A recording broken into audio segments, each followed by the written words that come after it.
একটা কারণবশত গল্পতে ভালোভাবে ভয়েস করা হয়নি। একটু কষ্ট করে সাউন্ড অফ করে পড়ে নিন। পর্ব ২৮ থেকে শেষ। ধন্যবাদ।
কথাটা বলতেই অন্না চুপ মেরে যায়। আসলে তার কোনো ক্লাস নেই এখন। বাসায় যেতে ইচ্ছে করছিল না বলে কলেজে বসে রয়েছিল।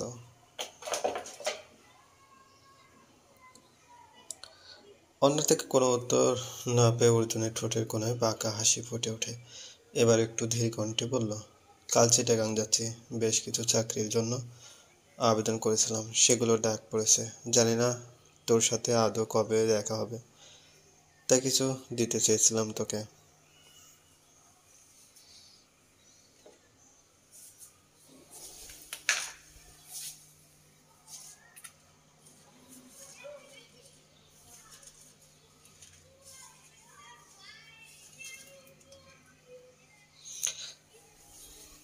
একটু কষ্ট করে সবাই গল্পটি নিজ দায়িত্বে পড়ে নেবেন, কারণ একটি কারণবশত গল্পটি বয়স দিতে পারছি না।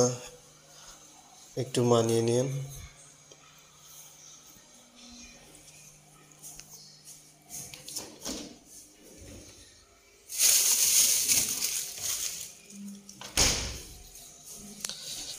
অন্য কিছু বলতে পারল না। তার মনের মানুষটি এই প্রথম তাকে কিছু উপহার দিয়েছে। ভালো লাগছে, কিন্তু সাথে একটা চাপা বেদনা অনুভূতি হচ্ছে। এটা তার বিদায় উপহার, অন্তিম বিদায়।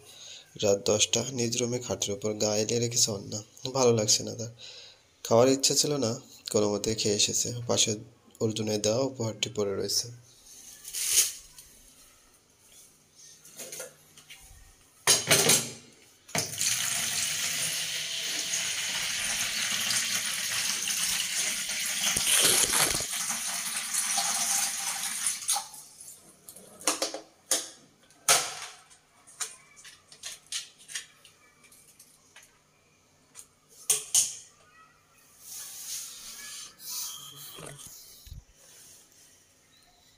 যে দামি কিছু হতে পারে না, মোড়কটা খুলতেই চোখ যারা অবাক হয়ে যায়।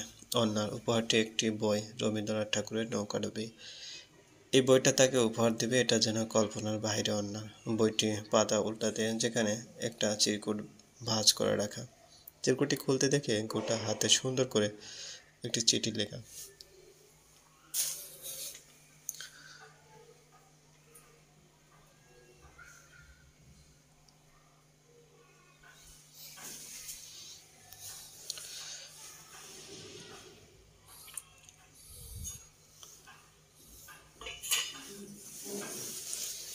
গল্পটি প্লিজ নিজ দায়িত্বে পড়ে নেবেন, আর কিছু মনে করবেন না গল্পটিতে ভয়েস দিতে না পারার জন্য। আর আপনারা যদি এভাবেই গল্প পড়তে চান, আমি নিয়মিত কয়েকটি পর্ব করে গল্পটা দিতে পারবো।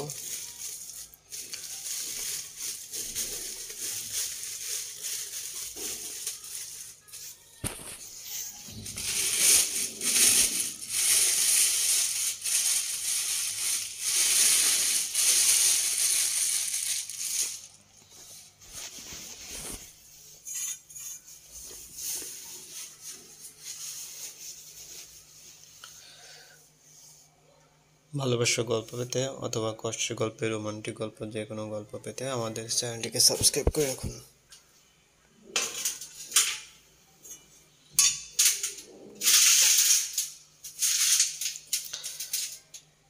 একবার প্রেমে ব্যাহত হবার জন্য পুনরায় প্রেম করার ইচ্ছা আর হলো না। ভালোবাসার বিষ পুনরায় খাবার ইচ্ছে আমার ছিল না। কিন্তু সেদিন যখন তুই তোর অনুভূতিগুলো আমাকে ব্যাখ্যা করতে বলেছিলি,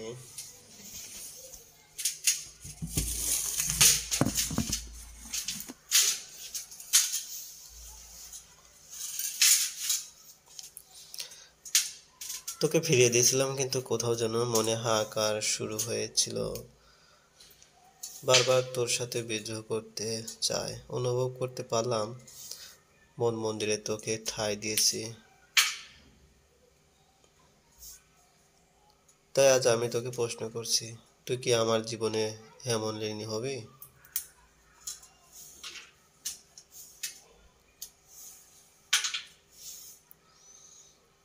চিঠিটা পড়ে অন্না অনুভব করলো তার গাল ভেজা, তার অপেক্ষা আজ ফল দেখিয়েছে, তার রমেশ তার কাছে ফিরে এসেছে।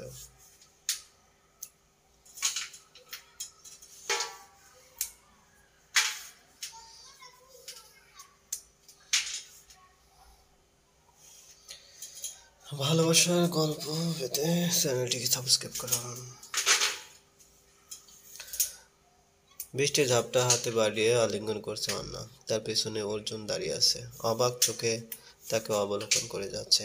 তাদের প্রেমের আজ 3 বছরের অধিক হয়েছে, তবু তার অন্নাকে ঠিক আগের মতোই ভালোবাসতে ইচ্ছে করে। অন্নার মনে পুরনো অর্জুনের ক্ষতগুলো ভরিয়ে দিয়েছে অর্জুন। অন্নার আক্ষেপের অবসান করছে সে।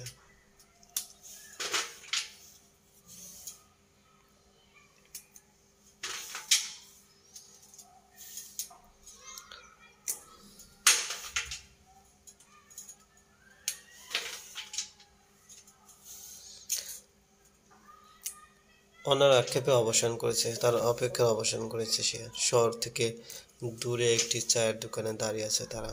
বৃষ্টি থামলে শহর রওনা দিবে। অন্না বৃষ্টির সাথে খেলতে ব্যস্ত। তখন কানে এলো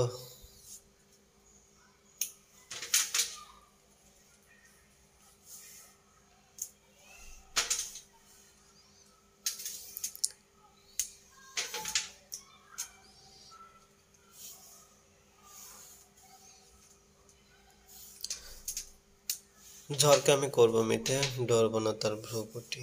ছেড়ে দাও ওগো, আমি তুফান পেলে বাঁচি।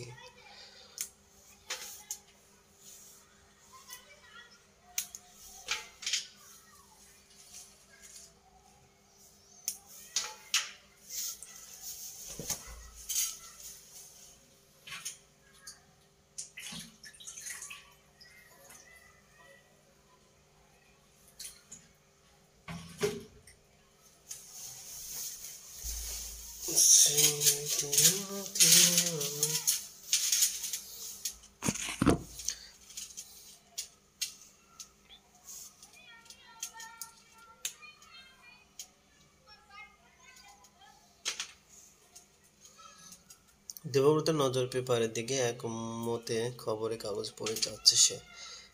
টেবিলে বইয়ের পাতায় উল্টাচ্ছে।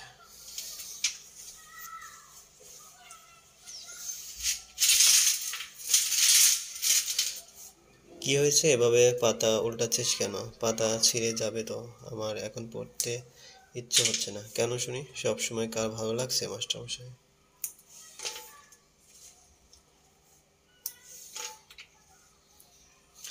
কালকে তোর পরীক্ষা আছে, না পড়লে ভালো নাম্বার পাবি কি করে? আমার যে বৃষ্টিতে ভিজতে ইচ্ছে করছে। এ কেমন পাগলামি? ঠান্ডা লাগবে না? লাগবে না সত্যি? একটু ভিজবো, একটু।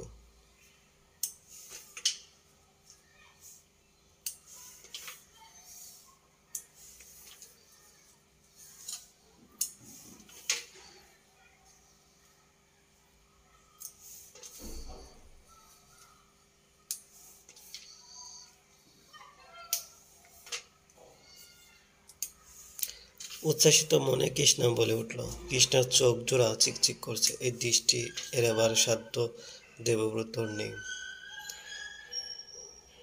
তাকে সম্মতি দিল। কৃষ্ণার ঠোঁটে হাসি ফুটে উঠল।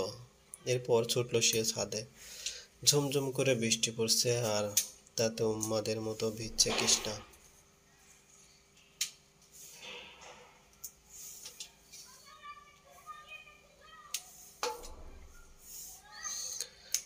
গায়ের শাড়িটা লেপ্টে আছে সাদা কোমরে, বৃষ্টির পানিগুলো পড়ছে।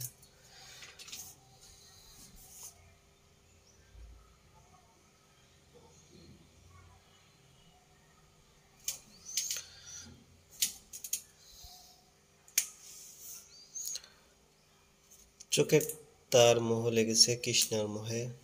ধীর পায়ে এগিয়ে গেল কৃষ্ণার কাছে। কৃষ্ণা তখন হাত বাড়িয়ে বৃষ্টিতে ভিজছে, কোমরে ঠান্ডা হাতের স্পর্শ অনুভূত হতে শরীরটা কেঁপে ওঠে কৃষ্ণার। পিছনে ফিরতে দেখে মোহ চোখ দেবে তার দিকে তাকিয়ে আছে।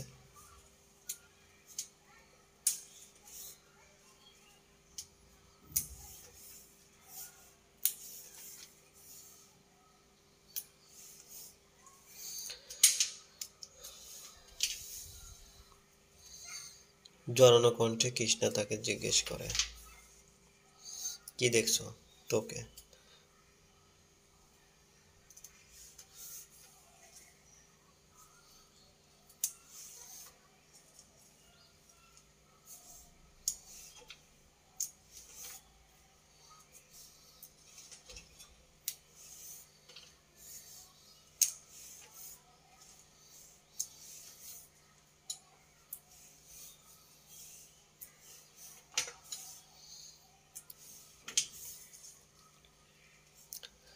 দেবরথের নজর তার কাপা ঠোঁটজোড়ার দিকে, একটু ঝুঁকে ঠোঁটগুলোকে নিজের আয়ত্তে নিয়ে নিল দেবব্রত। কৃষ্ণা তখন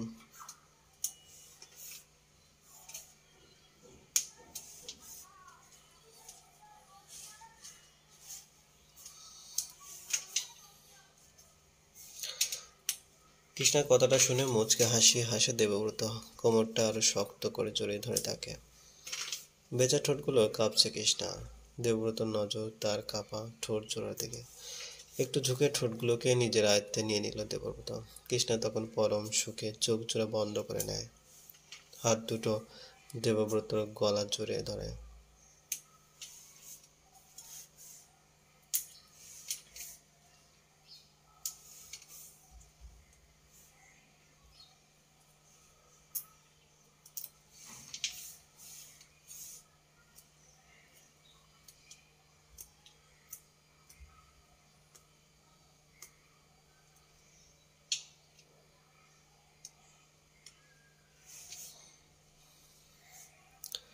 ব্যাকুল হয়ে উঠেছে সে। দেবব্রত তার কপালে কপাল ঠেকে ধীর কণ্ঠে বলল, ঠান্ডা লেগে যাবে, ঘরে চলো। আর একটু থাকি, মন্দ লাগছে না তো। আর জিদ নয়, ঘরে চল। গরম পানিতে স্নান করতে হবে, আবহাওয়া ভালো না।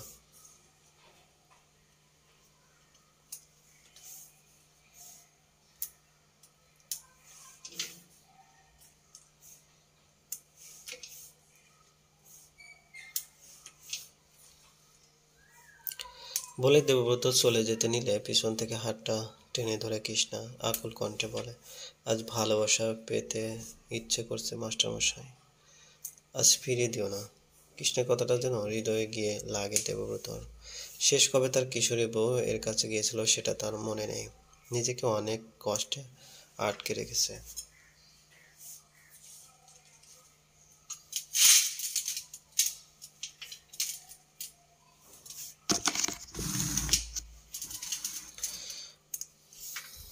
কৃষ্ণার চোখে চোখ রাখে দেবব্রত, তার চোখ আকুলতা স্পষ্ট। ধীর কণ্ঠে বলে, তুই জানিস কি বলছিস? জানি। তুমি কি জানো আমি কতটা একা, এখানে কতটা শূন্যতা?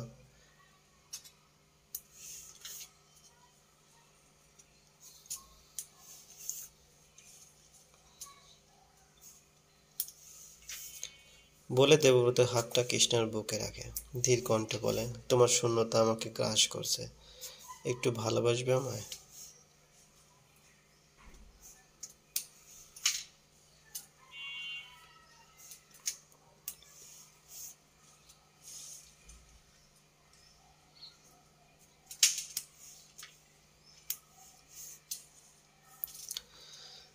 দেবব্রত আর নিজেকে আটকে রাখতে পারেনি, কোলে তুলে নেয় কৃষ্ণাকে।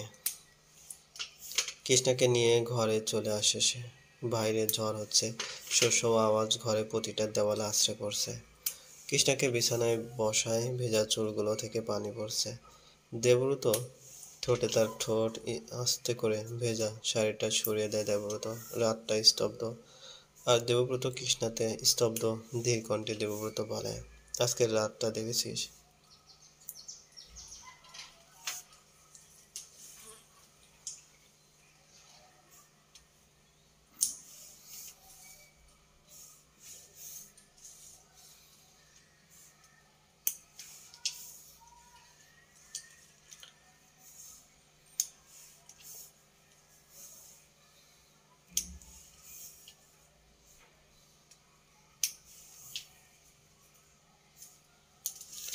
এক অজানা মাদকতা বিরাজমান। এই মাদকতা দেবব্রতকে ধীরে ধীরে গ্রাস করছে। ধীর কণ্ঠে বলে, রাতটা আমার সাথে একেবারে মিলে গেছে। কিভাবে? রাতটাও স্তব্ধ, আর আমিও তার মাঝে স্তব্ধ। তোমার স্তব্ধতা আমার বুকে ঝড় তুলছে মাস্টারমশাই। এই ঝড় কালবৈশাখী থেকেও খারাপ। এই ঝড়ের মাঝে আমি আমার প্রেমের তরি ভাসাতে চাই। যদি তলিয়ে যাও, আমি ডুবতে রাজি তোমার নেশায়।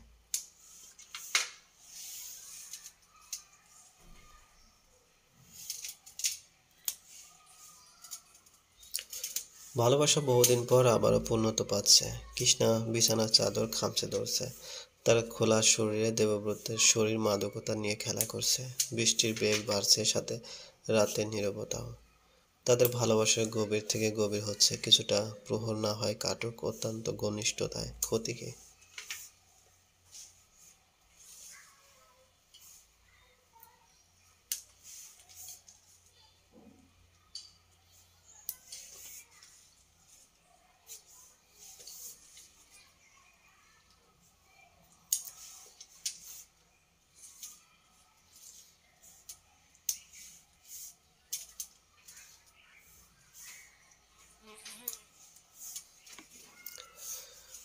কৃষ্ণা তখন গভীর ঘুমে চোখ খুলতেই দেখেন তার কিশোরী বউ তার বুকে লেপ্টে রয়েছে।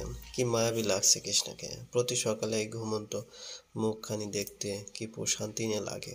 কিন্তু আফসোস, তাদের বিরহের প্রহর বেশি দূরে নয়। কৃষ্ণা অনার্সটা শেষ হলে তাকে বাইরে লেখাপড়া করবার জন্য কথা ভাবছে দেবব্রত।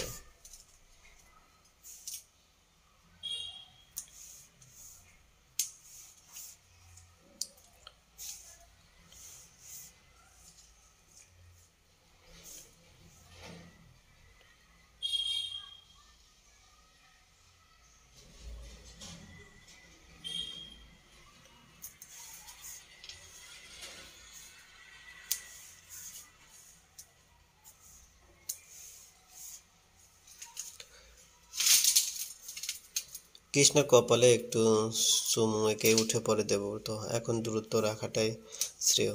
তাহলে অন্ততপক্ষে কৃষ্ণার যাবার বেলায় কোনো অজুহাত দিবে না। কৃষ্ণার মনে হতেই পারে দেবব্রত তাকে আগের মতো ভালোবাসে না, কিন্তু তাতেই তার মঙ্গল।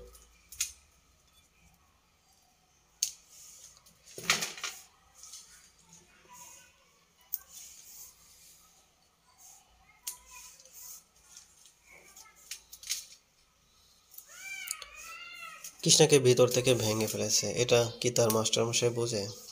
সেটা বোঝে না। বুঝলে হয়তো এমন ধারা আচরণ করতো না। চোখ ফিরাতেই দেখলো পাশের সাইডে টেবিলে এক পাতা ওষুধ আর পানি। কৃষ্ণার বুঝতে বাকি রইল না তার মাস্টারমশাই কি চায় তার কাছ থেকে। রান্নাঘরে অবন্তিকা দেবী কাজ করছেন। সংসার জীবনে বেশ বিরক্ত তিনি। বয়স তো কম হলো না। একটা নাতি বা নাতনির মুখ দেখতে চাওয়াটা কি অপরাধ?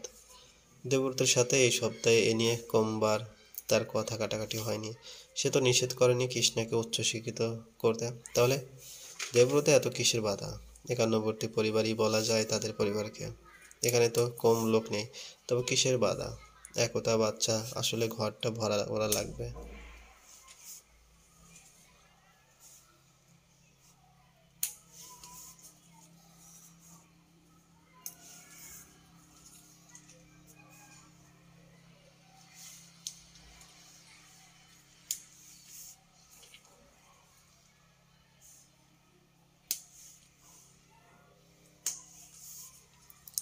ঘরটা একেবারে ফাঁকা হয়ে যাবে। এই জিনিসটা তার জেদি ছেলেটা বুঝতে চায় না। তখন রান্নাঘরে কৃষ্ণা প্রবেশ করে। কৃষ্ণের সাথে 1 মাস হলো কথা বলেন না তিনি। কি কথা বলবেন? কেন কথা বলবে? কম তো বোঝায়নি তাকে। এই বিগত একটা বছর ধরে কৃষ্ণাকে তিনি বাচ্চার কথা বলছেন। আরে ছেলেরা তো এমনই হয়। মেয়েটার নিজেরা গরজ নেই, তাই তো এমন হচ্ছে।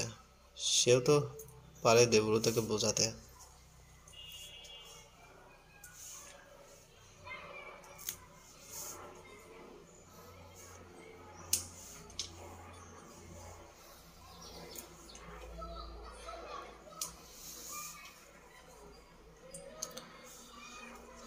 আরে মেয়েদের এত বিদ্যমান হয়ে কি লাভ? বয়স তো কম হচ্ছে না দেবব্রতের। কিছুদিন পর যখন শারীরিক জটিলতা দেখা যাবে, তখন বুঝবে মজা কত প্রকার। কৃষ্ণা তার কাছে এগিয়ে এসে ধীর কণ্ঠে বলে, মা, চাটা আমি করে দেই। মা, আপনি কি এখনো আমার উপর রেগে আছেন? কৃষ্ণার কথায় হিনহিনে গলায় বলেন, তাতে কি তোমার কিছু যায় আসে? মা, এভাবে বলবেন না। আপনি রাগ করে থাকলে আমারও ভালো লাগে না। তাই তাহলে আমার ইচ্ছার কোনো দাম নেই তোমার কাছে? মা, আমি চেষ্টা তো কম করছি না। মাস্টারমশাই না চাইলে আমি কিভাবে?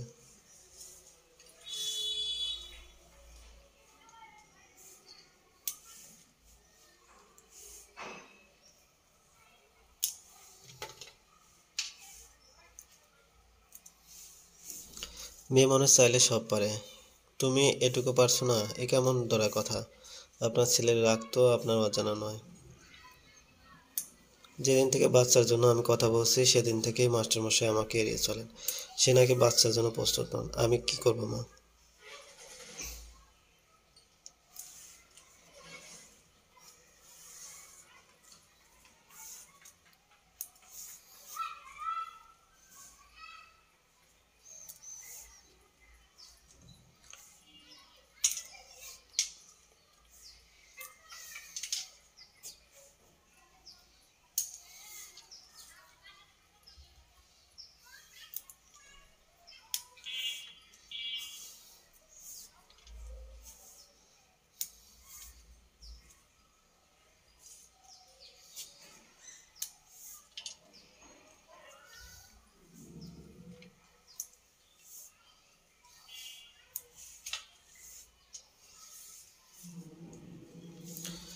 অবন্তিকা দেবীর চোখ চকচক করছে। তিনি মারাত্মক কিছু চিন্তা করছেন। কৃষ্ণ অবাক চোখে নিজের শাশুড়ি মাকে দেখে যাচ্ছে।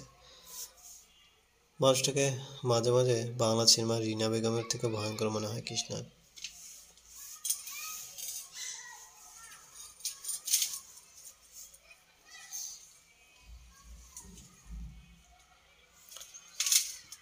ভট্টাচার্য মন্দিরে আজ আনন্দের সমাগম হয়েছে।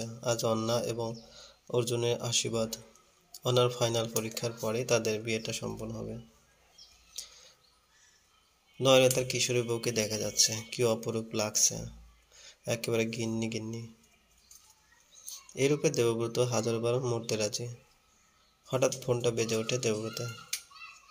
ফোনের স্ক্রিনে তাকাতে চোখজোড়া অবাক হয়ে যায়। স্ক্রিনের নাম্বারটি যে তার পরিচিত। ফোনটা রিসিভ করতে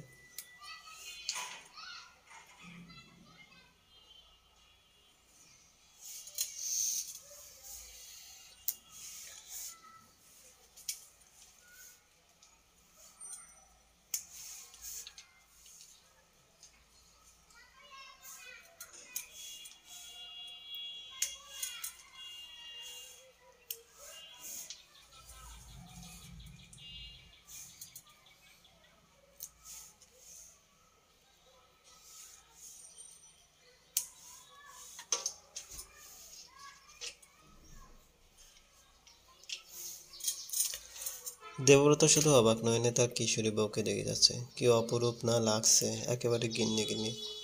এরূপে দেবব্রত হাজারবার মরতে রাজি। হঠাৎ ফোনটা বেজে ওঠে দেবব্রতের। ফোনের স্ক্রিনে তাকাতে চোখ জোড়া অবাক হয়ে যায়। স্ক্রিনের নাম্বারটি যে তার পরিচিত। ফোনটা রিসিভ করতে চিরচেনা কণ্ঠটি কানে এলো। কেমন আছিস দেব?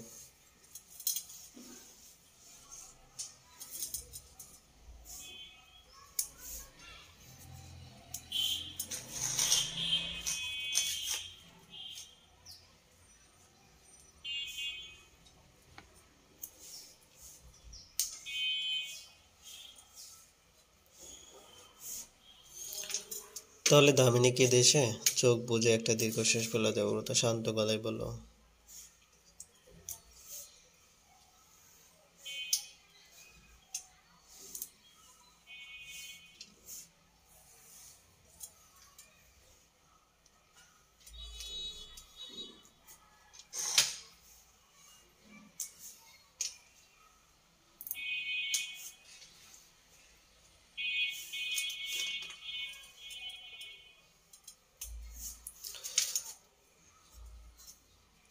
ফিরেছি সপ্তাহ হয়েছে। আমার দেশে আসা উপলক্ষে আগামী শুক্রবার সারা রবিনদের নিয়ে একটা হ্যাং আউট করতে যাচ্ছিলাম।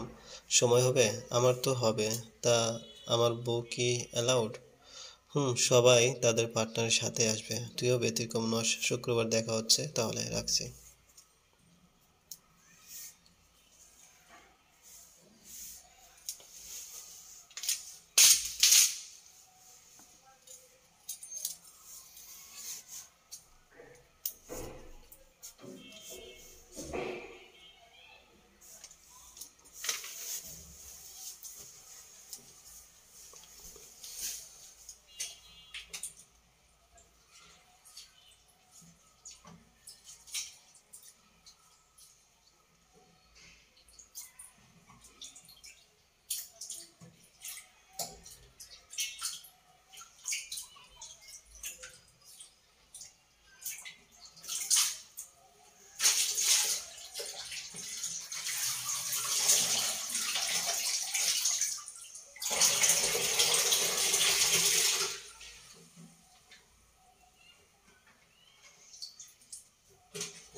বলে কৃষ্ণার কপালের চুলগুলো ফু দিয়ে উড়িয়ে দিল। কৃষ্ণার চোখ জোড়া বুঝে মাথা নিচু করে বলল, মা ডাকছেন, চলো ছেড়ে দেব তাহলে?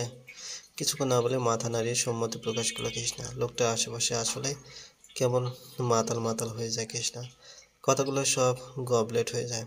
যতদিন যাচ্ছে তত যেন তার বেশি ভালোবেসে ফেলছে সে দেবব্রতকে। দেবব্রত ধীর কণ্ঠে বলল, শুক্রবার কিন্তু একটু বের হব। কোথায় যাব? দামিনী এসেছে।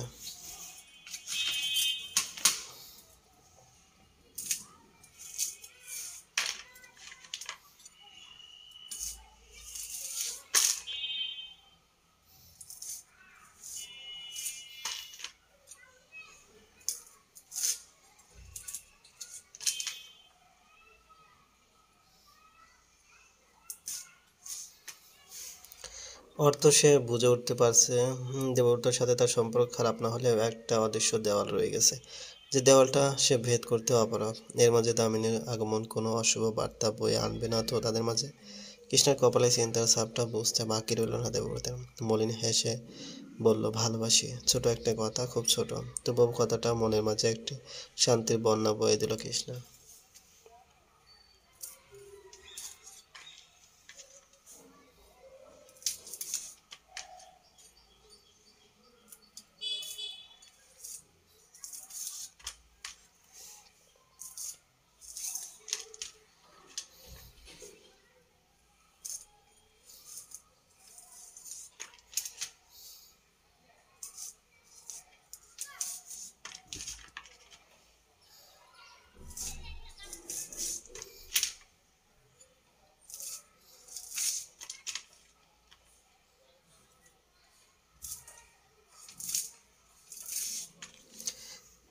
আকাশে অনেক বড় একটা চাঁদ উঠেছে। পূর্ণিমা বলে কথা। শীতল ঠান্ডা বাতাস বইছে। কিছুক্ষণ আগে এক পশলা বৃষ্টি হয়েছে। আকাশ এখন ফকফকা, তাই চাঁদের আলোটা স্পষ্ট দেখা যাচ্ছে। জ্যোৎস্নার স্নিগ্ধ মুগ্ধ হয়ে উপভোগ করছে অন্না। বারান্দায় দাঁড়িয়ে আছে সে, কানে মুঠোফোন, অপর পাশে অর্জুন। কিছুদিন পর বিয়ের তারিখ পড়েছে, অগ্রহায়ণ মাসের 14 তারিখ তাদের বিয়ে। ব্যাপারটা ভাবতে অবাক লাগছে। অন্না তার ভাবনায় ব্যস্ত, বিদায় অর্জুন অপর পাশ থেকে বলে, কি হলো, চুপ করে আছো যে?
ও মা, জানো না স্বামীর নাম মেয়েদের মুখে নিতে হয় না? এসব আদিম থিওরি অফ রিলেটিভিটি আমার সাথে চলবে না কিন্তু। তোমার মুখে নিজের নামটা আমার কাছে অমৃতর মতো। মনের মাঝে শীতল ঢেউ খেলে যায়। কতটা ব্যাকুল ছিলাম আমি, না জানো? কবে অর্জুন দায়ের বদলে অর্জুন বলে ডাকবে আমায়? এখন এসব বললে হবে না। আচ্ছা শোনো, বলো। আজ তোমায় একেবারে বউ বউ লাগছিল। পারলে আজই 7 পাক ঘুরে নিতাম, কিন্তু ওই পণ্ডিত কোনো লগ্ন পেল না। কি রাগ হচ্ছিল আমার জন্য! শুধু পিছাচ্ছিল আর পিছাচ্ছিল। আমার বাড়ি হলে কি করতে? মেরে দিতাম, দক্ষিণাও দিতাম না। ইস, সত্যি রাত 12টায় লগ্ন কেউ ফেলে, আমাদের পঞ্জিকা না মিললে তার কি দোষ? সবাই ব্যাটারি দোষ। আমার জন্য তুমি একেবারে পরোটার উপরে মাখন বললে হলো, পঞ্জিকা মিলবে না। অর্জুনের কথায় অন্না আবারও খিলখিল করে হেসে উঠল। তখন অর্জুন বুকে হাত রেখে হিনহিনে কণ্ঠে বলল, উফ, এই হাসি পাগল করে ছাড়বে।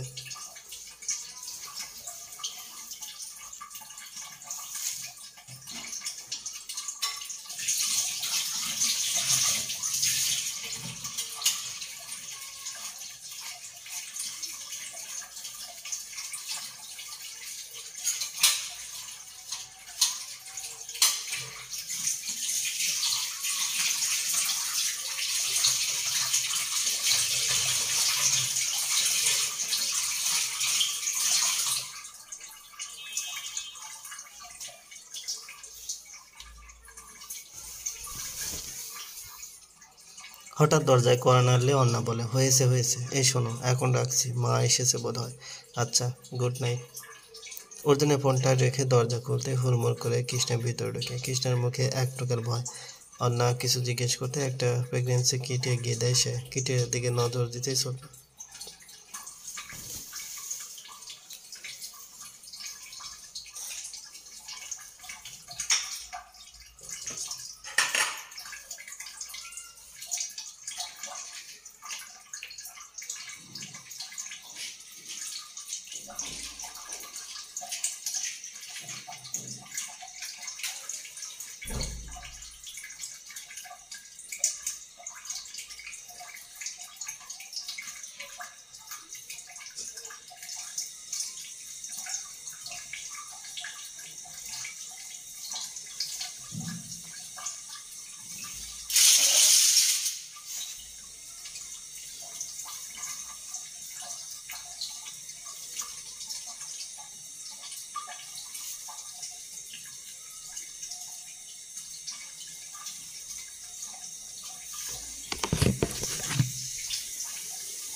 অন্নার খুশি যেন ধরছে না। এদিকে অন্নার কথাগুলো কিছুই যেন কর্ণপাত হচ্ছে না কৃষ্ণা। সে সত্যিই মা হতে চলল। তার ভিতরে তার এবং দেবব্রতের ভালোবাসা অংশ গড়ে উঠেছে। এ যেন তার জীবনের সব থেকে আনন্দের মুহূর্ত। অথচ সে খুশি হতে পারছে না। তার মনে একরাশ ভয় জ্বর হয়েছে। দেবব্রত গিয়ে সংবাদ খুশি হবে? সে তো বাচ্চার নাম শুনলে খেপে ওঠে। সে যদি জানতে পারে কৃষ্ণা কনসিভ করেছে, তাহলে না জানি কি কুরুক্ষেত্র বাঁধাবে।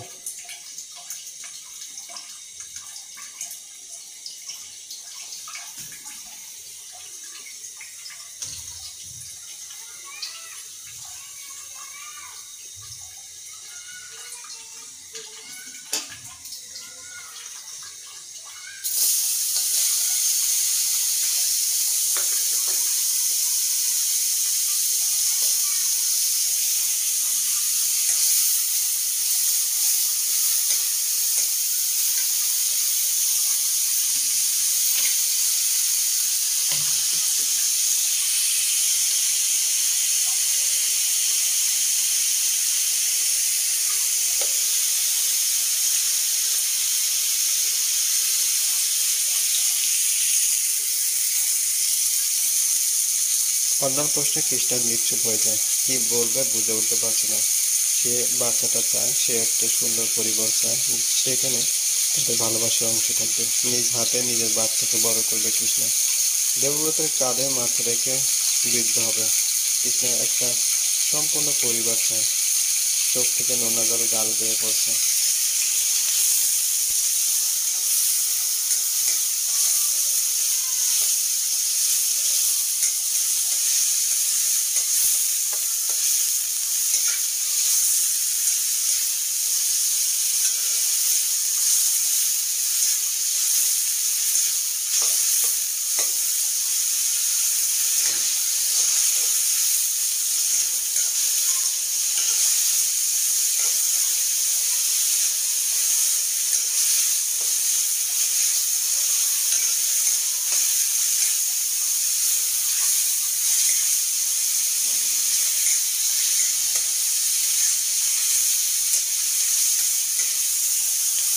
কৃষ্ণা কম্পনরত হাতটাকে শক্ত করে ধরে রয়েছে। এতে কৃষ্ণা খানিকটা সাহস পায়।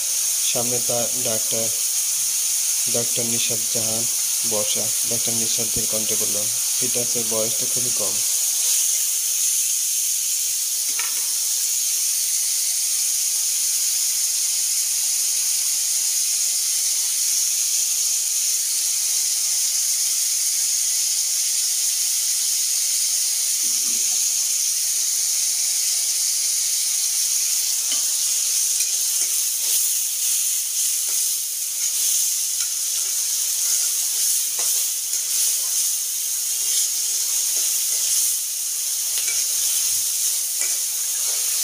কৃষ্ণার কথাটায় ডাক্তার নিষাদ খানিকক্ষণ চুপ করে থাকেন। তারপর ধীর কণ্ঠে বলেন, সেটা করাতেই পারো। এটা তোমার হেলথের জন্য ভালো হবে, বলো।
আমার অনেস্ট অপিনিয়ন হতে চাইলে আমি বলবো বাচ্চাটা না রাখে বেটার।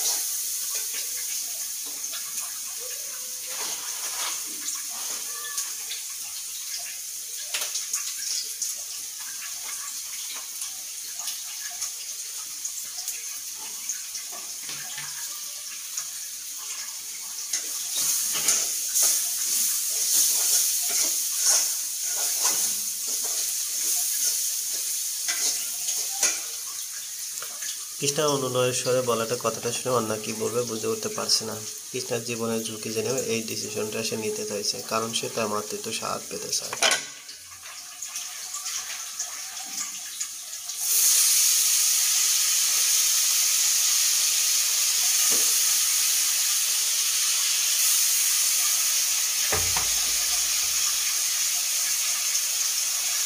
বিকেল 5টায় কপালে হাত রেখে কৃষ্ণা শুয়ে আছে। শরীরটা যেন খারাপ লাগছে। আসার পর থেকে 2-3 বার বমি করেছে সে। আজ অন্যার সাথে ঘোরার বাহানা দিয়ে কলেজ ফাঁকি দিয়েছে।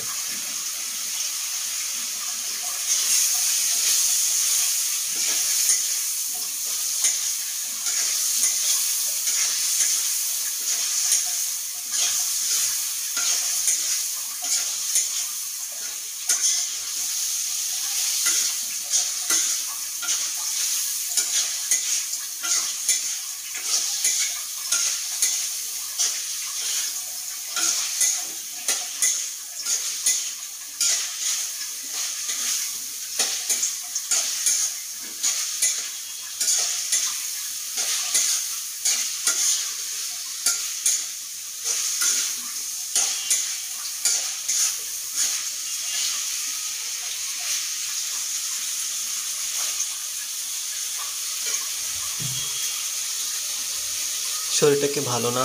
কেন বলো তো? এ অবেলায় শুয়ে আছিস তাই বললাম। শরীরে কি দোষ? আজ যা গরম পড়েছে তাও ঠিক। আমি ফ্রেশ হয়ে আসি, তোর সাথে জরুরি কথা আছে। হাতটা টাওয়াল এবং ট্রাউজার নিতে নিতে কথাটা বলে দেবব্রত।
কৃষ্ণার নির্লিপ্ত কণ্ঠে প্রশ্ন ছুড়ে দেয় দেবব্রতের দিকে। কিছু মাস আগে দেবব্রত তাকে অনেকগুলো পরীক্ষায় অংশ নিতে বলেছিল।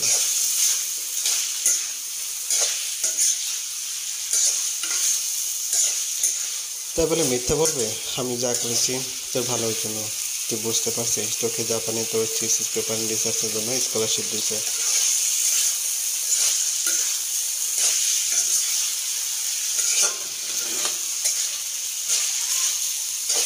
কত বছরের জন্য? 3 বছর। অনলি 3 বছর? তোমার কাছে এটা অনলি হতে পারে, আমার জন্য নয়। আমি কোথাও যেতে চাই না মাস্টারমশাই।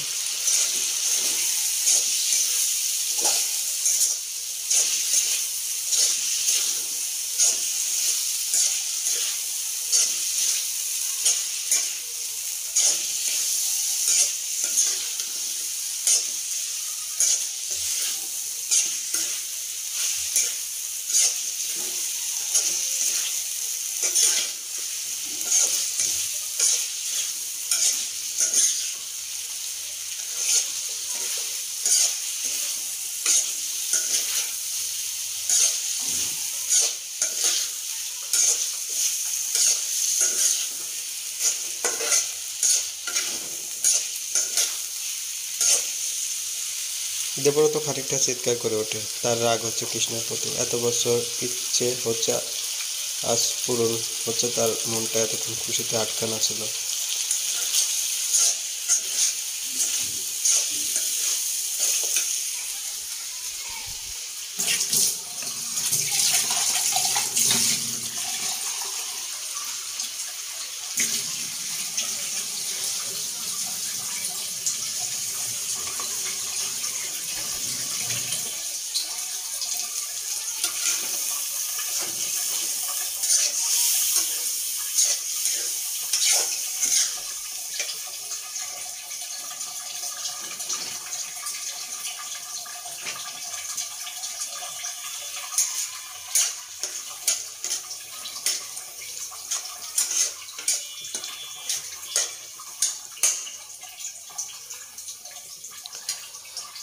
দেবব্রত খানিকটা চিৎকার করে ওঠে। তার রাগ হচ্ছে কৃষ্ণের প্রতি। এত বছর ইচ্ছে আজ পূরণ হচ্ছে, তার মনটা এতক্ষণ খুশিতে আটকানা ছিল।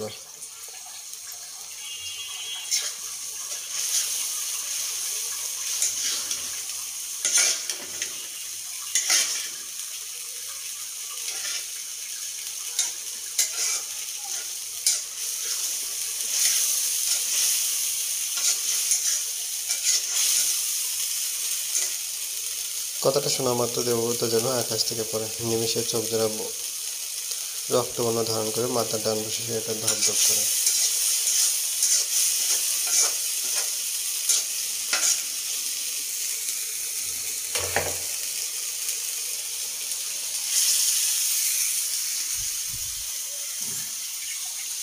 কি হলো, চুপ করে আছিস কেন? প্রেগনেন্ট মানেটা কি? দেবব্রতের রাগ সম্পর্কে কৃষ্ণের ধারণা তো ছিল, কিন্তু কখনো সেটার মুখোমুখি হবার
এই কাজটা করলে আমার ইচ্ছার কোনো দাম নেই তোর কাছে। আমি বারবার বলেছি আমি বাচ্চা চাই না, চাই না বাচ্চা, তবুও তোর জেদ।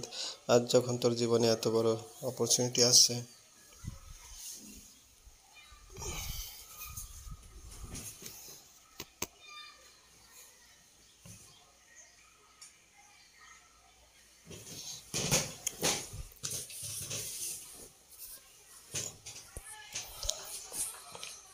গো টু হেল উইথ ইয়োর সংসার। তুই তাও এমন চিন্তাধারার মহিলা ছিলি না, যাদের জীবন শুধু বিয়ে, স্বামী, সংসার চলে যাবে। আমি ভেবেছিলাম তোর অ্যাম্বিশনগুলো আকাশচুম্বী। আমি সত্যি তোকে চিনতে পারছি না। তুই কি সেই মেয়েটা যাকে আমি ভালোবাসি?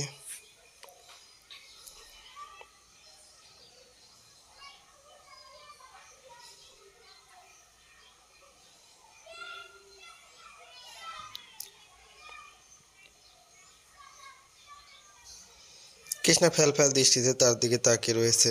বুকের মাঝে বোতা ছুরি দিয়ে কেউ যেন ক্রমাগত আঘাত করছে।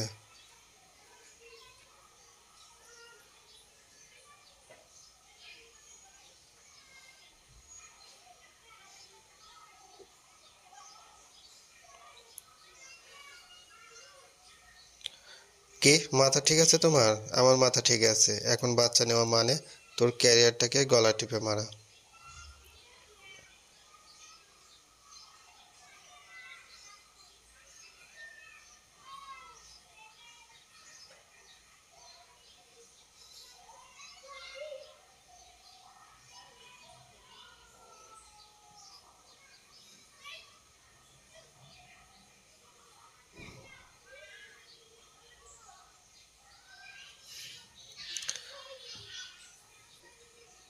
চলতি বছরের জানুয়ারি থেকে জুন মাস পর্যন্ত ফেসবুকের কাছে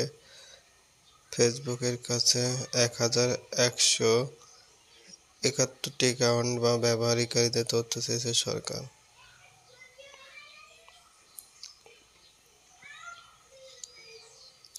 চলতি বছরের জানুয়ারি থেকে জুন মাস পর্যন্ত চলতি বছরের জানুয়ারি থেকে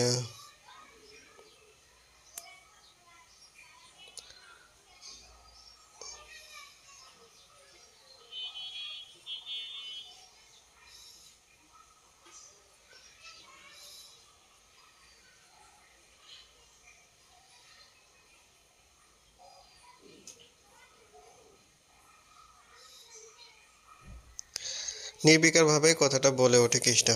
কৃষ্ণার কথাটা যেন দেবব্রতের ভেতরটাকে দুমড়ে মুছতে ফেলছে। চোখের কোণে চিকচিক করছে, তবুও নিজেকে সামলে নিয়ে ধীর কণ্ঠে বলে, আমরা কাল যাচ্ছি হাসপাতালে।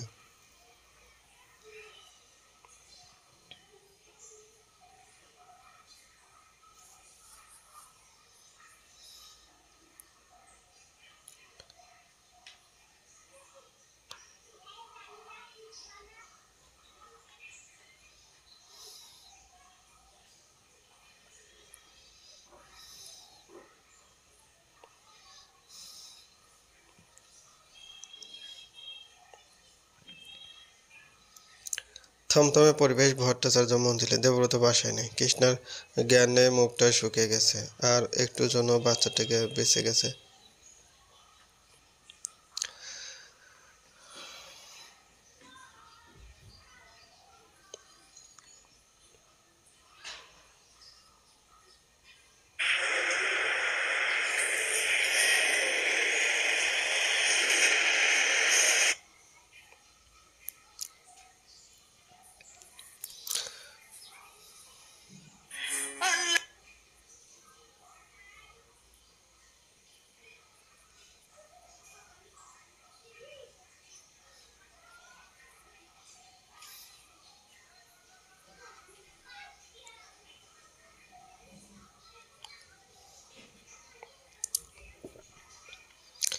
বোমা অনেক দুর্বল, অনেক যত্নের প্রয়োজন। একে ফিনফিনের শরীর উপরে মানসিক চাপ, কিছু পরীক্ষা করতে হবে, তারপর আমি শিওর হয়ে বলতে পারবো। ডাক্তার অনিন্দ্য নারায়ণবাবুর পুরনো বন্ধু, একরকম পারিবারিক ডাক্তারই বলা যায়। তার কথাটা শুনে অবন্তিকা দেবীর মনটা বসে গেল। একেবারে ফিকে হয়ে গেল কৃষ্ণার অবস্থা দেখে।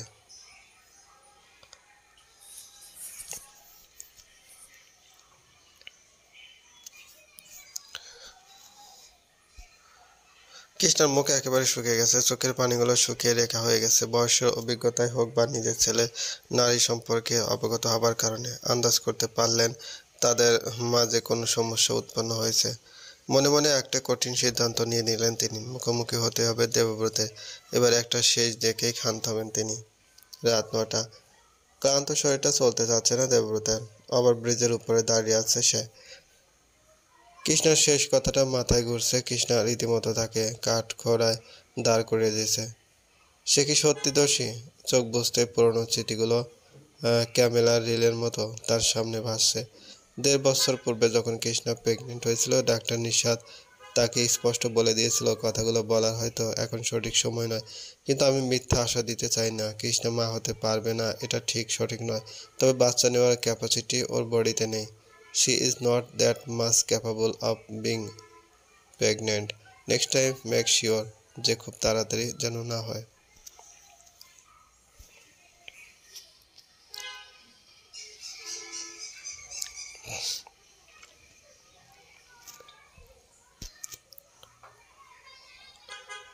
কথাটা এখনো দেবব্রতের মাথায় খোদাই হয়ে আছে। এ কারণে সে আবর্ষণ করাতে চেয়েছিল। ভগবান সেটার সুযোগ দেননি, বরং কৃষ্ণার মিসক্যারেজ হয়ে গেছিল। দেবব্রত কৃষ্ণাকে হারাতে চায় না, সে কারণে সেই পড়ালেখার জেদ দেখায়। অন্তত পক্ষে কৃষ্ণা যদি তার জীবনে ব্যস্ত হয়ে ওঠে, তাহলে এই বাচ্চা নেবার জিদ ধরবে না। দেবব্রত বিশ্বাস করে সব কিছুর একটা সঠিক সময় আছে, অনুরূপ বাচ্চারও একটা সঠিক সময় আছে।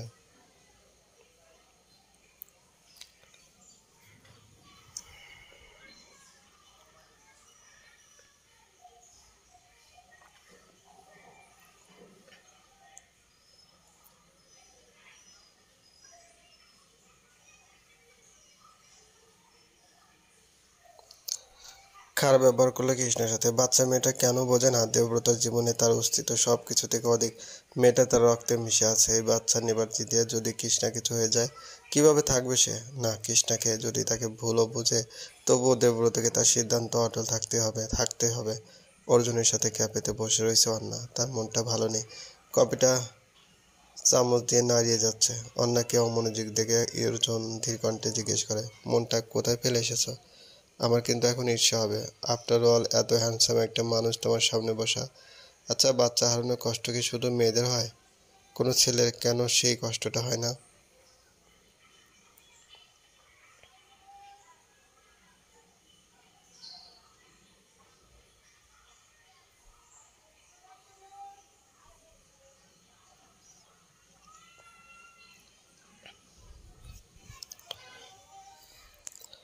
অন্যার কথা শুনে খানিকটা ভ্যাবাচ্যাকা খেয়ে যায় অর্জুন। অন্যার এই কথাটা তার কল্পনার বাইরে ছিল। প্রশ্নটা সত্যি তার ভেতরটাকে ভাবিয়ে তুলল। সে কখনো বাচ্চা হারানোর কষ্ট অনুভব করেনি, তাই বলতে পারছে না।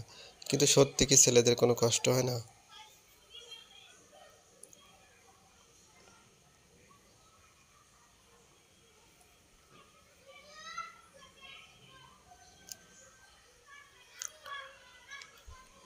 রুমে প্রবেশ করতেই দেবব্রতের চোখ যেন ছানা বড়া হয়ে গেল। অবন্তিকা দেবী বেশ স্নেহ করে কৃষ্ণাকে খাওয়িয়ে দিচ্ছেন, আর কৃষ্ণা বাধ্য বাচ্চার মতো শাশুড়ি মায়ের হাতে খেয়ে যাচ্ছে। নিজের মাকে এই রূপে দেখে যেন নিজের চোখকে বিশ্বাস করতে পারছে না দেবব্রত। রীতা দেবী সব কাজের মানুষকে মিষ্টি খাওয়াচ্ছেন, আরও মিষ্টি অর্ডার করছেন। একটু মাথায় জোর দিতেই 2 আর 2 4 মিলল দেবব্রত। নতুন সদস্য আসার খুশি পালন করছে তারা। অবন্তিকা দেবী দেবব্রতকে রুমে ঢুকতে দেখেও কিছুই বললেন না। তার মনোযোগ সম্পূর্ণ কৃষ্ণার ওপর। হিনহিনে গলায় তখন দেবব্রত বলল, এসব আদিক্ষেতা কিসের চলছে?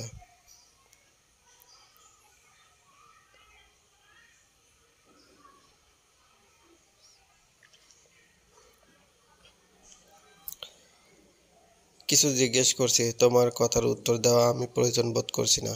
তোমার প্রয়োজন বোধ না করলেও আমার জানার অধিকার আছে। আর যে আসবেই না, তার জন্য এত আনন্দ করার কোনো মানেই হয় না। দেবব্রত, আমি যখন বলেছি আবাসন হবে, তো তাহলে হবে।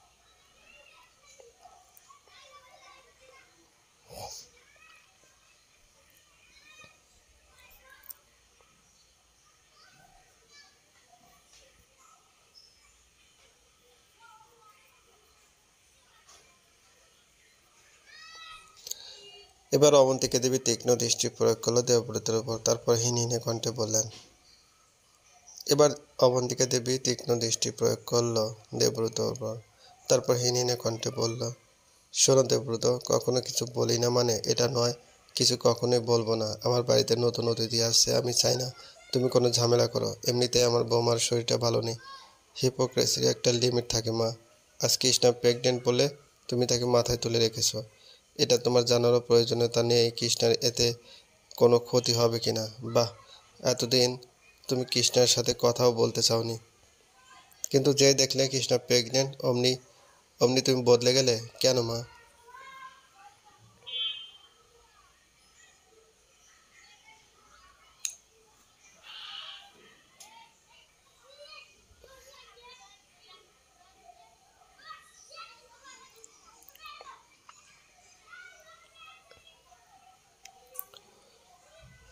দেবব্রতের কথায় যেন মুখে তালা লেগে গেল অবন্তিকা দেবীর। নিজের মাকে দু এক বাক্যে চুপ করে দিতে পারবে, এটা যেন বিস্ময়কর আবিষ্কার। দেবব্রতের কথাটা যে ভুল নয় এ কথাটা খুব ভালো করেই জানেন অবন্তিকা দেবী। ছেলের চোখে আঙ্গুল দিয়ে কথাটা বুঝিয়ে দেওয়াতে বেশ লজ্জায় পড়ে গেলেন অবন্তিকা দেবী। দেবব্রত এবার দীর্ঘশ্বাস ফেলে বলল, কৃষ্ণার ক্ষতি আমি কিছুতেই মেনে নিতে পারবো না। তার জন্য যদি আমাকে সন্তানহীন জীবন কাটাতে হয় তাতেও আমি রাজি। কৃষ্ণার ক্ষতি মানেটা হলো কৃষ্ণার প্রেগনেন্সি ডিফিকাল্টিস আছে। বাচ্চাটা ক্যারি করাটা ওর জন্য রিস্কি হবে।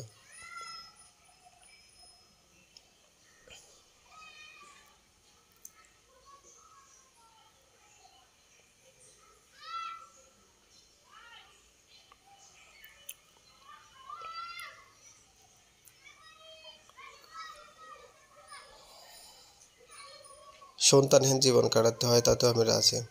এটা কোনো ব্যাপার নয়, বাচ্চা নেবার জন্য সবারই একটু একটু সমস্যা থাকে। মা, তুমি কি সত্যি বুঝতে পারছো না আমি দুনিয়াতে তোমার পরে আসিনি? তুমি হবার সময়ও আমার অনেক ধকল গেছে। এখন এটাকে যদি তুমি ধরে বসে থাকো তবে কেউই মা হতে পারবে না। মানুষের কথা আমি জানতে চাই না মা। আমার কৃষ্ণার কোনো ক্ষতি হোক সেটা আমি চাই না। তোমার জিদের কারণে, তোমার চাপের কারণে আজ কৃষ্ণায় নিজের কেরিয়ার বলি দিচ্ছে। নিজের জীবনকে ঝুঁকিতে দিয়ে সে এই বাচ্চাটা রাখতে চাচ্ছে। এই বাচ্চাটার কারণে যদি ওর কোনো ক্ষতি হয় তাহলে কি তুমি সেই দায় নিবে?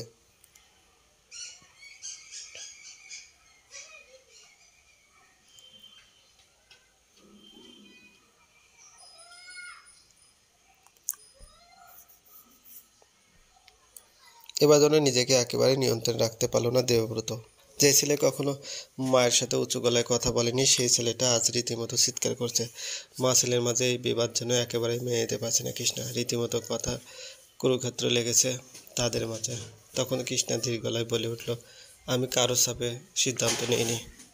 আমি নিজে মা হতে চাই, আমি বাচ্চাটা রাখতে চাই।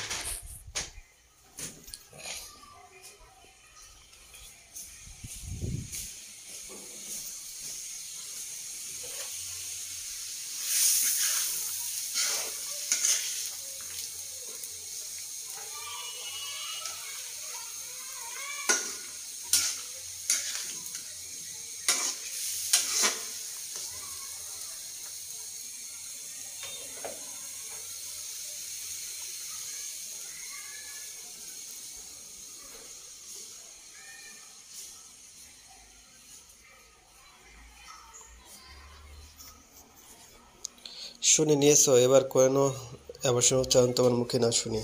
বলে হনন করে রুম থেকে বেরিয়ে গেলেন অবন্তিকা দেবী।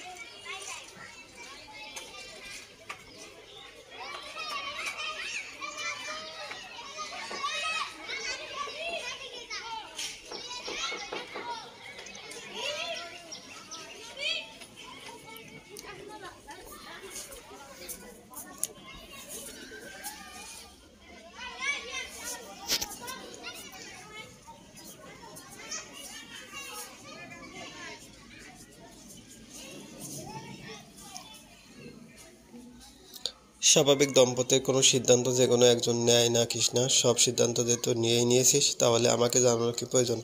তো যেটা ভালো মনে হয় তুই কর, আমাকে কিছু বলতেও আসিস না, আবার আমাকে কিছু জড়ায় শোনা। কথাটা শুনে স্তব্ধ হয়ে যায় কৃষ্ণা, চোখ জোড়া আপনা আপনি ছলছল করে ওঠে। জীবনের সুখময় অনুভূতিটা যেন বিষাক্ত কাঁটা হয়ে দাঁড়িয়েছে তার কাছে। দেবব্রত শটান রুম থেকে বেরিয়ে যায়। কৃষ্ণা সেখানে ঠায় দাঁড়িয়ে থাকে, হাতটা আপনা আপনি পেটের কাছে চলে যায়। দুহাত পেট আঁকড়ে ধরে হু হু করে কেঁদে ওঠে কৃষ্ণা। কেউ তার অনুভূতিগুলো কেন বোঝে না, সবাই শুধু নিজেদেরকে সঠিক প্রমাণে লেগে রয়েছে।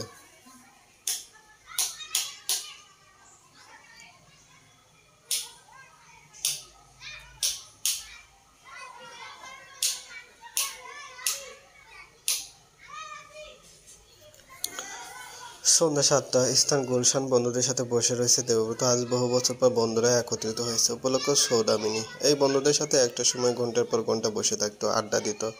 আজ যেন পুরনো স্মৃতিগুলো তাজা হয়ে যাচ্ছে। কৃষ্ণাকেও নিয়ে এসেছে সে। কৃষ্ণা এক কোনায় চুপ করে বসে রয়েছে। সৌদামিনীর সাথে এখনো কথা হয়নি দেবব্রতের। অনেক বদলে গেছে সৌদামিনী। শ্যামলা বাঙালি মুখটা এখন আর বাঙালি নেই। লম্বা কেশটুকুও কেটে ফেলেছে সে। এখন আর চোখে কাজল দেয় না সৌদামিনী। মুখের মায়াবী ভাবটাও রুক্ষতায় পরিণত হয়েছে। অনেকটাই পাল্টে গেছে দামিনী। আড্ডার মাঝে সৌদামিনী এসে বসলো রবিনের পাশে। তোদের কিছু লাগবে?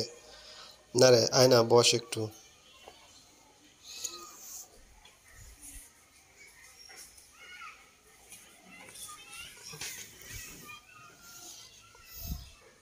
জোর করে কথাটা বলে রবিন। রবিনের কোনায় হাসি টেনে রবিনের পাশে বসে সৌদামিনী। দেবব্রতের বেশ অন্যরকম লাগছে। খানিকটা অস্বস্তিও বোধ হচ্ছে তার। কিভাবে কথা শুরু করবে বুঝে উঠতে পারছে না সে। তখন রবিন বলে উঠল, আমাদের টিমে সবাই 1 থেকে 2, কেউ কেউ 3 হচ্ছে বা হবে। তোর কথাটা এবার বল দামিনী।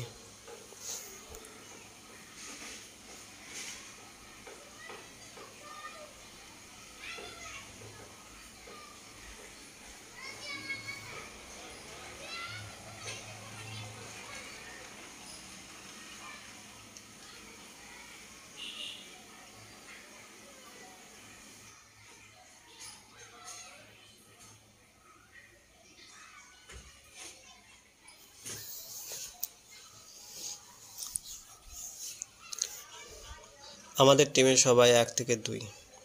রবিনের কথায় ঠোঁটে কোণে একটা ম্লান হাসি দিয়ে দামিনী বলল,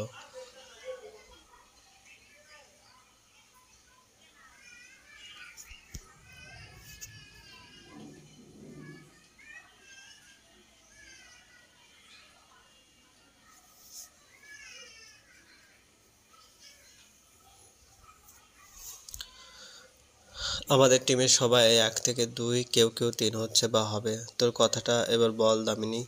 রবিনের কথায় ঠোঁটের কোণে একটা ম্লান হাসি দিয়ে দামিনী বলল, আমার 2 হওয়া নিয়ে তোরা বেশ চিন্তায় আসিস দেখছি। অবশ্যই তোর বিয়ে খাওয়ার সুযোগ হারাতে চাই না। কবে করছিস বিয়ে? তাহলে তোর আশায় ঘুরে বালি কেন? কারণ আমার বিয়ে। কথাটা বলার পূর্বেই সৌদামিনীর ফোনে একটা ফোন আসে। ফোনটা রিসিভ করার মিনিট 5 পরেই একজন পুরুষ তাদের কাছে এসে দাঁড়ায়। লোকটি দেশি মানুষ নয়, সেটা চেহারা দেখে বোঝা যাচ্ছে। শ্বেত বর্ণের একজন পুরুষ, উচ্চতা প্রায় 6 ফুট। বাদামি চুলগুলো কপালে পড়ে রয়েছে, চোখ জোড়া গোলাটে। লোকটির বয়স দেবব্রতদের কাছাকাছি। সবাই অবাক নয়নে তার দিকে তাকিয়ে থাকলে সৌদামিনী ঠোঁটের কোণায় হাসি এঁকে বলে,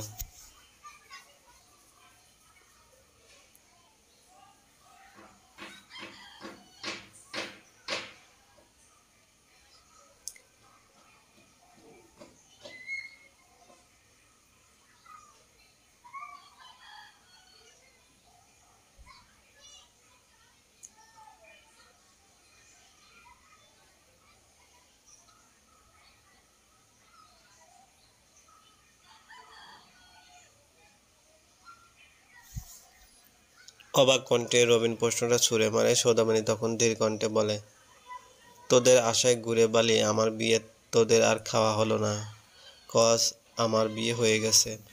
পিটার মুচকি হেসে সবার সাথে হ্যান্ডশেক করে। দেবব্রতের অস্বস্তি বোধটা একটু হলেও কম হয়ে যায়। পিটারের সাথে ঘণ্টাখানেক সবার জমি আড্ডা হয়। পিটারের জন্ম কানাডাতে, সেখানেই সে বড় হয়েছে। তার মা শতাব্দী দেবী বাঙালি, যে কারণে তার বাংলাটা বেশ ভালোভাবে রপ্ত। বিদেশে থাকাকালীন পিটারের সাথে পরিচয় হয় সৌদামিনীর। বিদেশে বাঙালি হিন্দু পাওয়াটা খুব দুষ্কর ব্যাপার, তাই পিটার তার মার সাথে সৌদামিনীর পরিচয় করিয়ে দেয়। পিটারের বাবা ম্যাথিউ সাহেব মারা গিয়েছেন বছর 5 হবে তখন। তাই একাকিত্বের মাঝে বেশ সময় কাটানোর সঙ্গী পেয়েছিলেন তিনি। দামিনী এবং পিটারের বন্ধুত্বটা ধীরে ধীরে গভীর হতে থাকে। গভীরত্বকে সম্পর্কের রূপ দিতে পিটার তাকে তার মনের কথাগুলো বলে। সৌদামিনীও কোথাও না কোথাও পিটারের প্রতি দুর্বল হয়ে পড়ে। দুজন ভিন্ন ধর্মের মানুষ, এটাই তাদের সম্পর্কে প্রধান ঝামেলাই ছিল। ঘোর ব্রাহ্মণ হওয়াতে অনুরাগবাবু তার সম্পর্কের বিরোধিতা করেন। অনেক ঝামেলা হচ্ছিল বলে দামিনী কঠিন সিদ্ধান্ত নিতে বাধ্য হয়। সবার মতের বিরুদ্ধে পিটারের সাথে সে কোর্ট ম্যারেজ করে। বাংলাদেশে আসার মূল কারণটাই হলো বাবার সাথে বোঝাপড়া। ধর্ম ব্যাপারটা দিয়ে দক্ষিণ এশিয়ার দেশগুলো খুবই সেন্সিটিভ, তাই হয়তো অনুরাগ বাবু এখনও দামিনীকে মেনে নেননি। পিটার এবং দামিনী ভালো আছে দেখে দেবব্রতের চোখ আপনা আপনি কৃষ্ণাতে আটকে গেল।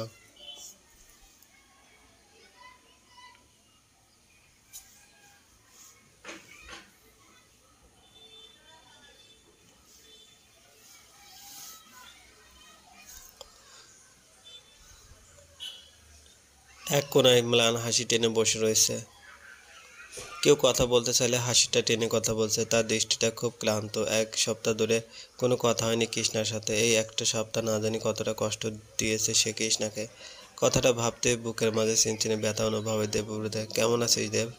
সৌদামিনীর প্রশ্নে ধ্যান ভাঙে দেবের। মুচকে হাসি দিয়ে বলে, এই তো আজ চলছে।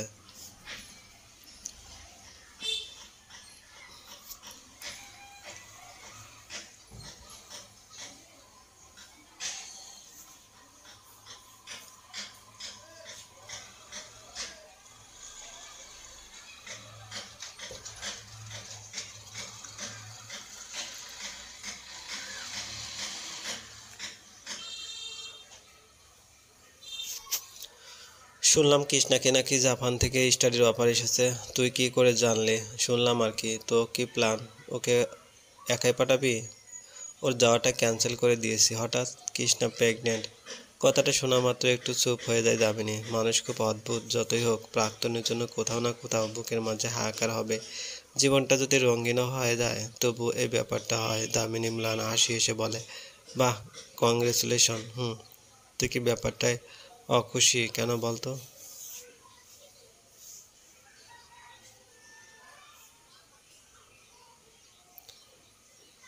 মনে হলো আসলে মানুষ বাবা হতে যাচ্ছে, ব্যাপারটা আজ যেভাবে প্রকাশ করে তুই সেভাবে প্রকাশ করিসনি, তাই বললাম আর কি। সব ঠিক চলছে তো? তোর কাছে কেন যেন কিছু লুকাতে পারি না।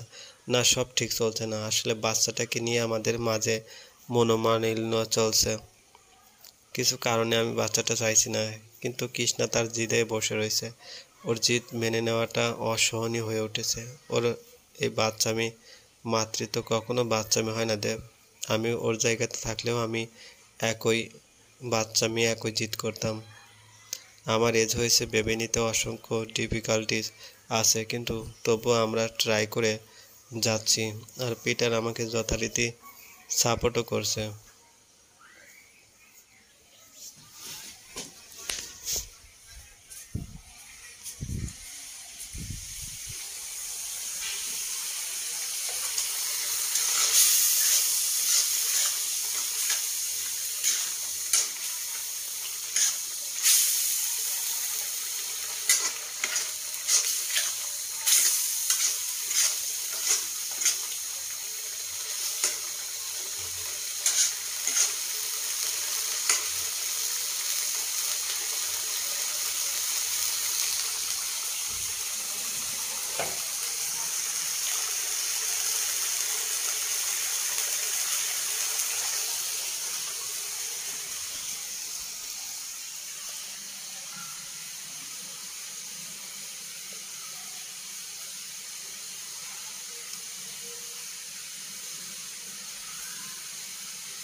কিছু লাগবে মাস্টারমশাই? কৃষ্ণ তারার কণ্ঠে প্রশ্নটা করে। কোনো উত্তর না দিয়ে মাটিতে গামলাটা রাখে। অন্যদিকে ফিরে ধীরে কণ্ঠে বলে, গরম লবণ পানিতে পা ভিজিয়ে রাখলে আরাম পাবে। এত পাটা ফোলাও কমবে আর ক্লান্তিও কাটবে।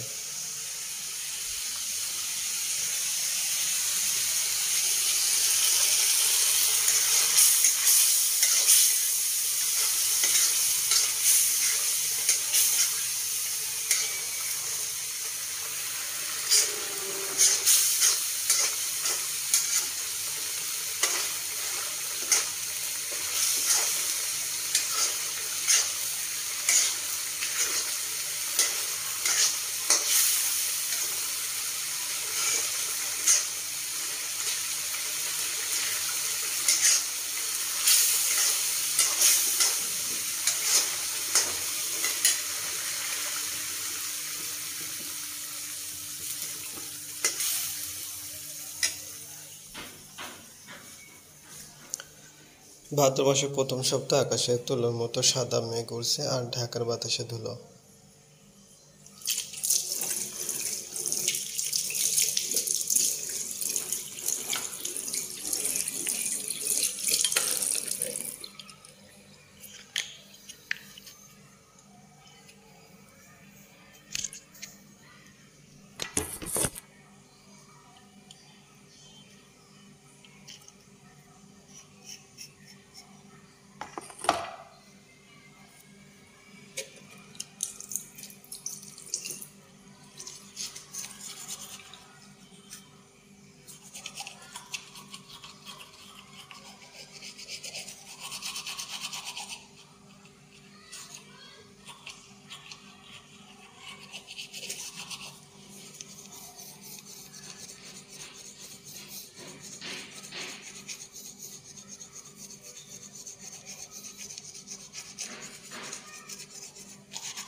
শরীরটা রীতিমতো কাঁপছে, গলা যেন কাঠ হয়ে আসছে। কত বছর না জানি পানি পিপাসা তার, হাত অজান্তে পেটের কাছে চলে গেছে।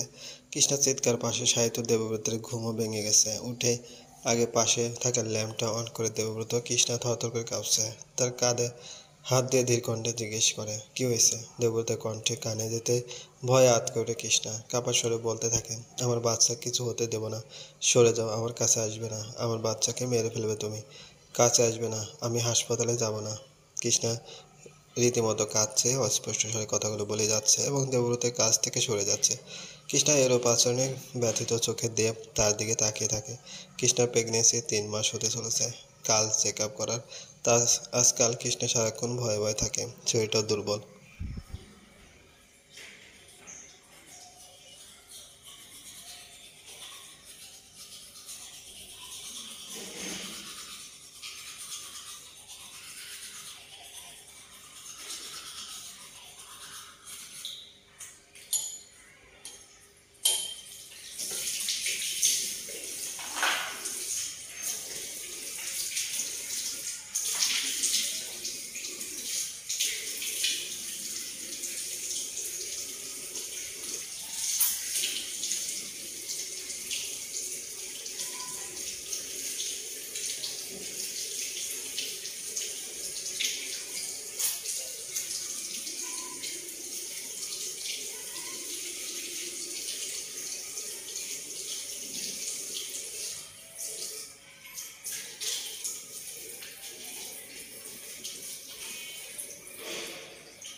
বাচ্চা মেয়ের মতো দেবব্রতের বুকে গুটি মেরে বসে কথাগুলো বলছিল কৃষ্ণা। দেবব্রত আলতো হাতে তার মাথায় হাত বুলিয়ে দিচ্ছে, দীর্ঘণ্ঠে বলল, দুঃস্বপ্ন ছিল, ভুলে যা, আমাদের বাবুর কিছু হবে না। আমি তোর কিংবা আমাদের বাচ্চার কিছু হতে দেব না, আমি কথা দিচ্ছি। দেবব্রত আরো শক্ত করে জড়িয়ে ধরল কৃষ্ণাকে, চোখ ছলছল করছে তার। কৃষ্ণাকে নিয়ে তার চিন্তাগুলো মনে সীমাবদ্ধ রেখেছে দেবব্রত। ভবিষ্যতে যা হবে হতে রেখে দিয়ে যাবে সে কৃষ্ণের সাথে।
ডাক্তার নিষাদের কথা বেশ চিন্তিত হলো দেবব্রত। কৃষ্ণের হাতে হাত রেখে চোখ দিয়ে ইশারা করে আশাহত দেবব্রত তার পাশে রয়েছে। কৃষ্ণার শক্ত করে দেবব্রত হাতটা ধরে। তাদের সম্পর্কে দূরত্ব কমেছে, নতুন সূচনা হচ্ছে। রাত 12টা, আজ অগ্রহায়ণ মাসের 15 তারিখ। শীতের আমেজ এখন পুরোপুরি চলে এসেছে। বাংলাদেশ 6 ঋতু বলা হলেও ঢাকা শহরে শুধু 3টি ঋতুর অস্তিত্ব পাওয়া যায়।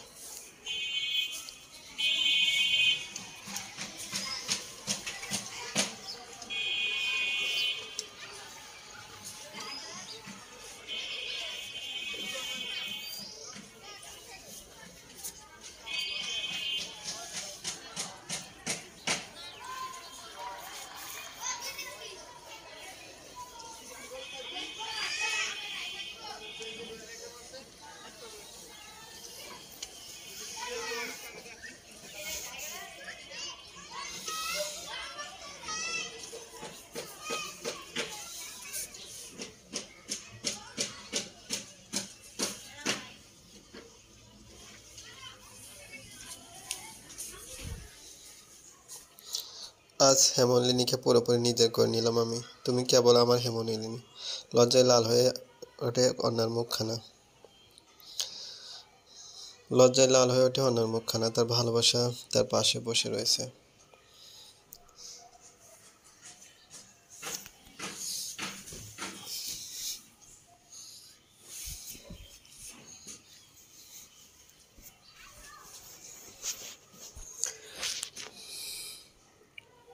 এদিকে ভারী পেটটা নিয়ে দাঁড়িয়ে আছে কৃষ্ণা। 6 মাস চলছে তার মাতৃত্বে। পেটখানা বেশ বড় হয়েছে। ডাক্তার জানিয়েছে তার যমজ বাচ্চা হবে। একটা মুহূর্তে দেবব্রত তার হাত ছাড়ে না। চিমচে শরীরের যমজ বাচ্চাকে জন্ম দেওয়াটা 4টিখানি কথা নয়। বিয়ের অনুষ্ঠানের মাঝে অন্তিকা দেবী তার গুনে গুনে 15বার খোঁজ নিয়েছে। তার বৌমার চুল পরিমাণ কষ্ট তার সহ্য হয় না। হঠাৎ কিছু বন্ধুদের নিয়ে তার কাছে আসেন নারায়ণবাবু। সবাইকে বেশ গর্ব সহকারে বলেন, এই যে আমার বৌমা কৃষ্ণবতী ভট্টাচার্য। আমার বৌমা আমার মেয়ের মতো। আমার পরে আমার ব্যবসা আমার বৌমাই দেখবে। ছেলেকে আমার ভরসা হয় না।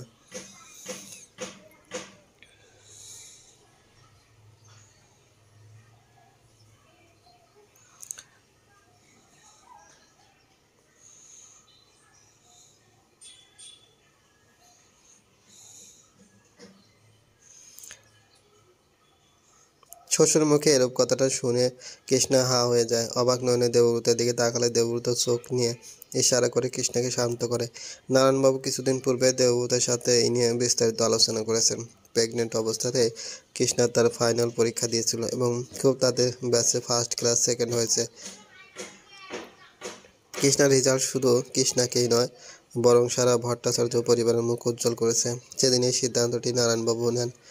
কিছুদিন পূর্বে রাতে খাবার পর স্টাডি রুমে দেবব্রতকে তিনি ডেকে পাঠানো। রুমে প্রবেশ করে দেবব্রত ধীর কণ্ঠে বলে, বাবা ডেকেছিলেন? আসো দেব, সামনে বসো।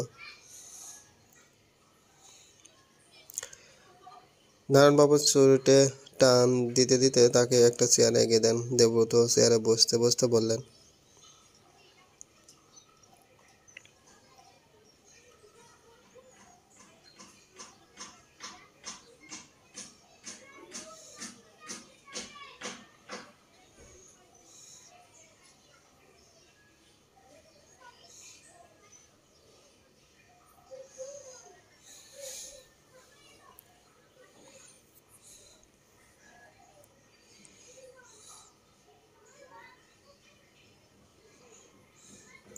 আমার বয়স হয়েছে দেব, এবার 60-এর উপরে তো সেই কবে চলে গেছি। এই ব্যবসা আমি আর চালাতে পারছি না।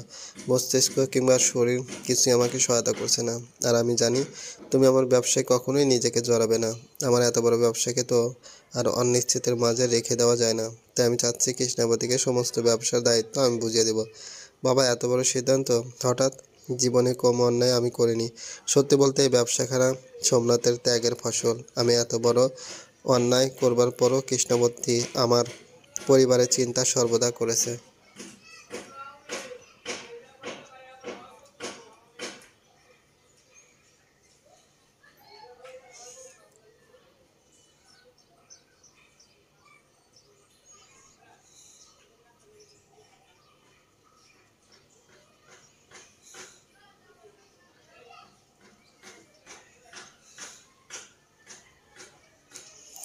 সে নিজের যোগ্যতা প্রমাণ বহুবার আমাকে দিয়েছে, তাই আমার ব্যবসা আমি তাকে বুঝিয়ে দিয়ে চিন্তামুক্ত হতে চাই। সামনে তোমাদের বাচ্চা আছে, চাকরির থেকে আমার ধারণা ব্যবসাতে থাকাটা তার জন্য খানিকটা হলে ভালো হবে। তুমি আমাকে ভেবে জানিও।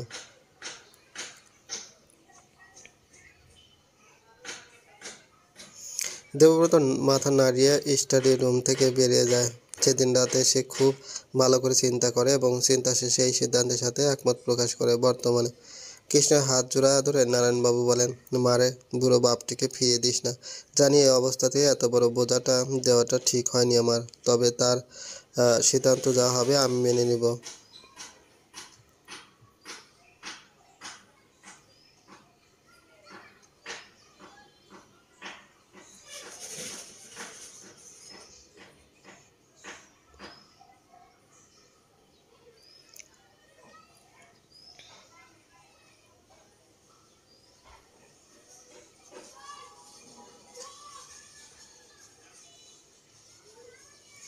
নারায়ণবাবুর কথা শুনে মৃদু কণ্ঠে কৃষ্ণা বলে, বাবা আপনি অনুরোধ নয় আদেশ করবেন শুধু।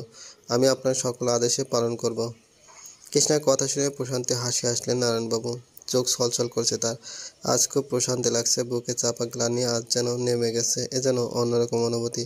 মনে মনে বললেন, সোম ক্ষমা করে দিস, শ্যামলী ক্ষমা করে দিস।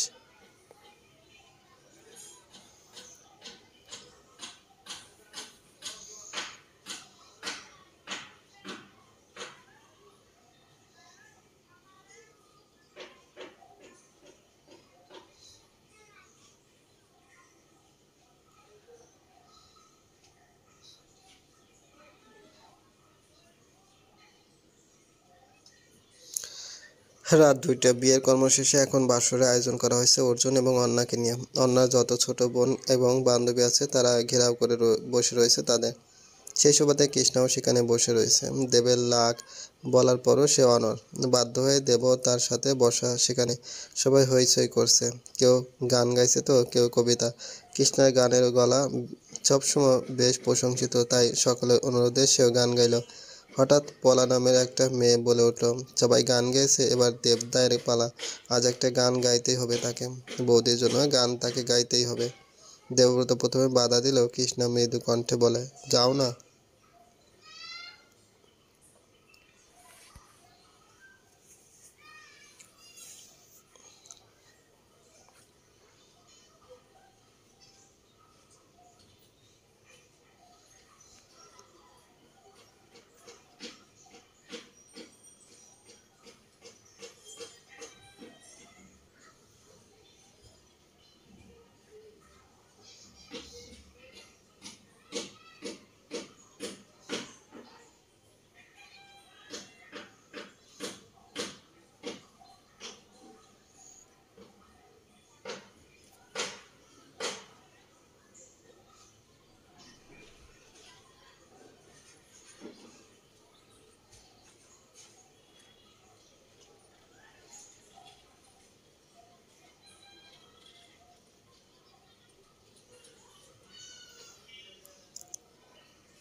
কৃষ্ণা এক নজর দেবব্রতের দিকে তাকিয়ে রয়েছে। বিয়ের 6 বছর পর আজ যেন সে সত্যিকার অর্থে কৃষ্ণাবতীর শাহ থেকে কৃষ্ণাবতীর দেবব্রত ভট্টাচার্য হতে পেরেছে। আজ তার নাম বাড়ির প্রতিটা মানুষের হৃদয়ে খচিত। কৃষ্ণাপতি তার ত্যাগের ধৈর্যের আজ পুরস্কার পাচ্ছে সে। দেবব্রত গান গাইছে আর অপলক দৃষ্টিতে কৃষ্ণার দিকে তাকিয়ে রয়েছে। আহা, এ কি মায়া, কি ভালোবাসা!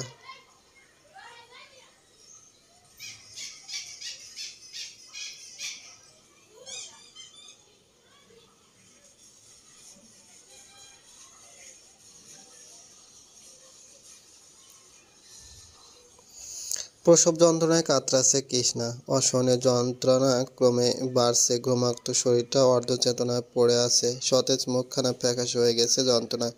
মা হওয়া কি এত কষ্টের? এই 8টা মাস অবশ্য যন্ত্রণা কম সহ্য হয়নি তার। দুর্বল শরীরে দুঃসন্তানের ভার নেওয়া যাচ্ছে কথা নয়। দেবব্রত ঠিক তার পাশে বসে আছে। কৃষ্ণা মাথাটা নিজ কোলে আগলে রেখেছে সে।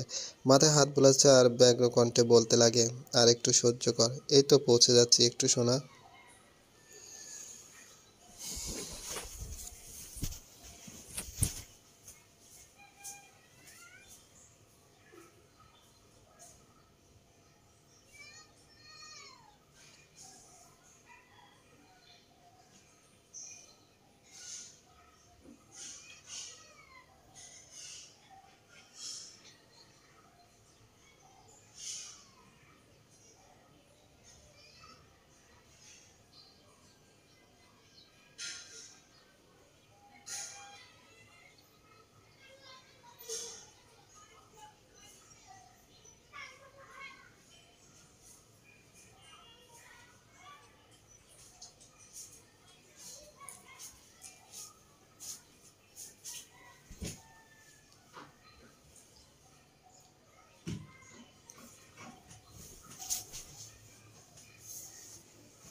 বলে তিনি এর দিকে পা বাড়ান। দেব কি করবে বুঝতে পারছে না। তার পাঞ্জাবিটা কৃষ্ণার রক্তে ভিজে আছে। তার ছোট্ট বউয়ের কাতর মুখখানা মনে পড়লে হু হু করে কেঁদে উঠল মনটা। অন্না বসালো তার পাশে, করুণ চোখে তাকায় তার দিকে দেব। অন্না আশ্বস্ত করে বলে, কৃষ্ণার কিচ্ছু হবে না, দেখো। কেবল তো ওর নতুন অধ্যায় শুরু হলো, মাতৃত্বের অধ্যায়।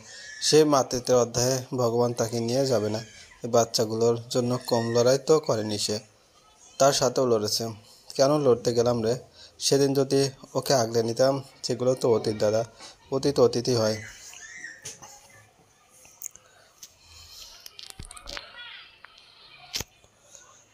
ওর কিছু হলে পাগল হয়ে যাব সে। তার হেমনলিনীতে আসক্ত যে সে। অন্না অর্জুনের দিকে তাকায়। অর্জুনের ভীত নজর খেয়ে বুঝতে সময় লাগে না তার, কিন্তু এখন দেবকে সামলানোটা বেশ জরুরি। ঘন্টা পেরিয়ে যাচ্ছে, এখনো কোনো খবর আসছে না ওটি থেকে। দেব বারংবার তাকাচ্ছে ওটির দিকে, না কেউ আসছে না। ভয়ে হাত পা ঠান্ডা হয়ে যাচ্ছে।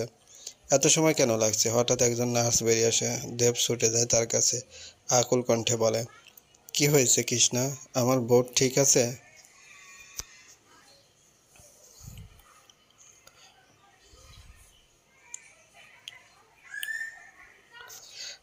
ব্লাড লাগবে, এ পজিটিভ। পারলে ম্যানেজ করুন, আমরা আমাদের ব্যাংকে খোঁজ নিয়ে আসি।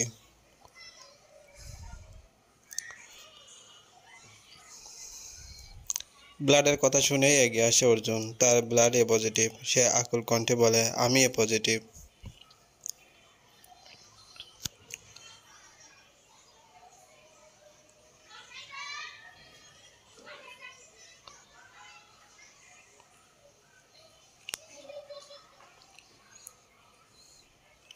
নার্স অর্জুনকে নিয়ে চলে যায়। দেব ঝাপসা নয়নে ওটির দিকে তাকিয়ে তাকিয়ে মনে মনে ঈশ্বরকে ডাকে।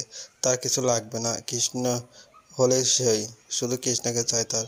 ঘন্টা দুই বাদে দুটো কন্যা সন্তান নিয়ে বের হয় দুজন নার্স। ফুটফুটে দুটো সন্তান, ফর্সা পুতুলের মতো তারা। চোখের পল্লব টানা টানা, এখনো চোখ খোলেনি। নার্স দুজন দেবের দিকে তাকিয়ে বলে,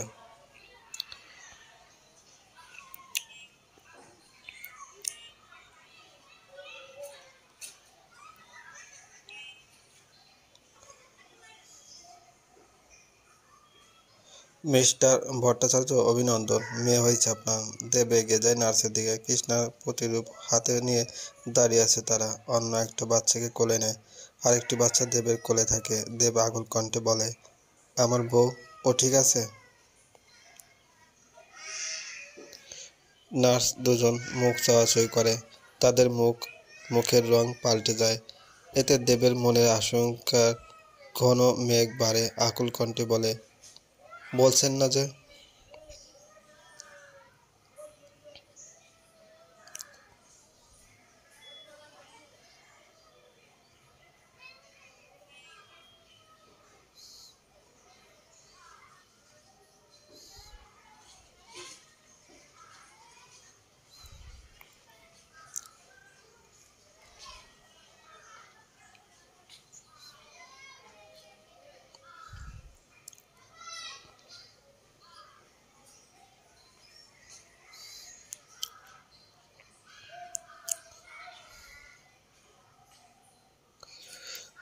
এর মধ্যে ডাক্তার নিষাদ বের হন। দেব অর্জুনের হাতে নিজের কন্যাকে দিয়ে এগিয়ে যায় তার কাছে। আকুল কণ্ঠে বলে, আমার বউ ঠিক আছে তো? ডাক্তার নিষাদ খানিকক্ষণ চুপ করে থেকে বলেন, ক্ষমা করবেন দেবব্রত, আমরা অনেক চেষ্টা করেছি। কথাটা শুনতেই ধপ করে বসে পড়ে দেবব্রত। পৃথিবীটা মুহূর্তে অন্ধকার হয়ে যায় তার। কৃষ্ণা ছাড়া এই রঙিন পৃথিবী অন্ধকার, তার জীবন অন্ধকার।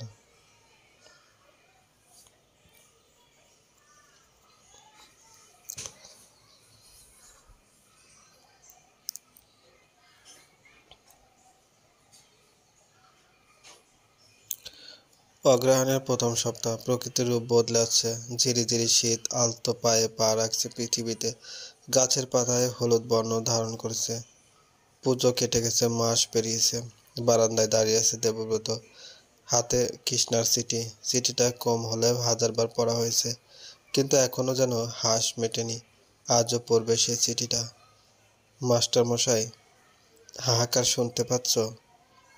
হ্যাঁ হ্যাঁ, হাহাকার। তোমার দোয়া শূন্যতার হাহাকার। নিজের মাঝে চাপিয়ে রাখা কষ্টগুলো আজ চিৎকার করে লিপ্ত যে। আজ শূন্যের মাঝে বিলীন আমি। আমাকে যখন খুঁজতে যাবে, হাড্ডি পিঞ্জরের মাঝে শুধু শূন্যতাকেই খুঁজে পাবে। অবশ্যই সব তোমার কাছে নিছক ন্যাকামি মাত্র। আমার কষ্টগুলো সর্বদা তোমার কাছে বাচ্চামি ছিল। ভেবো না দোষ দিচ্ছি, না কখনোই না। কোনো অভিযোগও করছি না। তবে একটা শেষ আবদার করতে চাই, রাখবে? যেদিন আমাকে এই চিতায় তুলবে তখন একবারের জন্য সিঁদুরখানা আদরের সাথে পরিয়ে দিও। বিয়ের পর থেকে এই একটা স্বাদ আমার পূরণ হয়নি গো। আর একটা বেলি ফুলের মালা আমার খোপাতে পরিয়ে দিও। হয়তো সেদিনও তোমার আমার প্রতি বিতৃষ্ণা লাগবে, তবুও মুখাগ্নি তুমিই করো কিন্তু। জানি বেশি কিছু চাইছি, তবে বিশ্বাস করো, এটাই আমার শেষ চাওয়া গো মাস্টারমশাই। আর এই কৃষ্ণা তোমাকে জ্বালাবে না, কখনোই না। এটি তোমার বউ, কৃষ্ণা।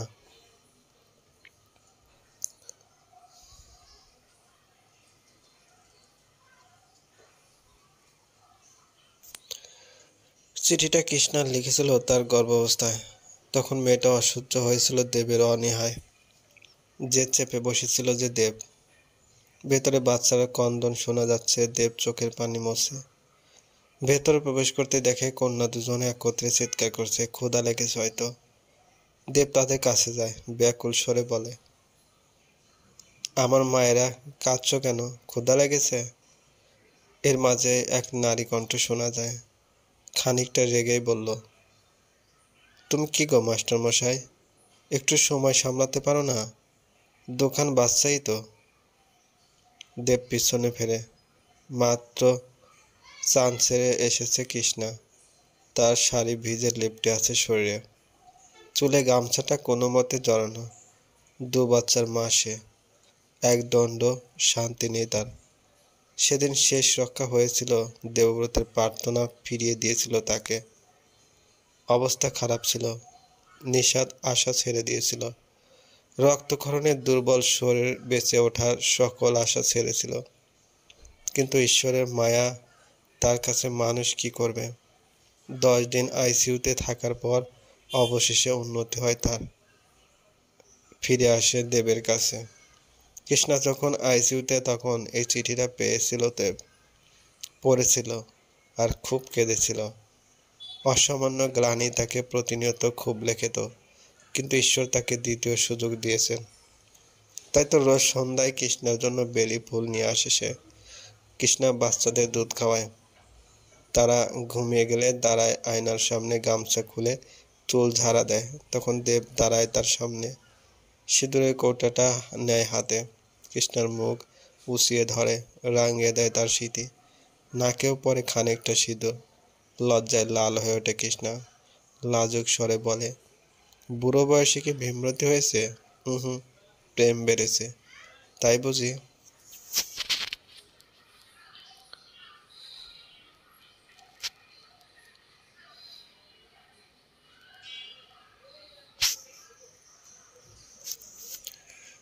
বলে পিছন থেকে জড়িয়ে ধরে কৃষ্ণাকে।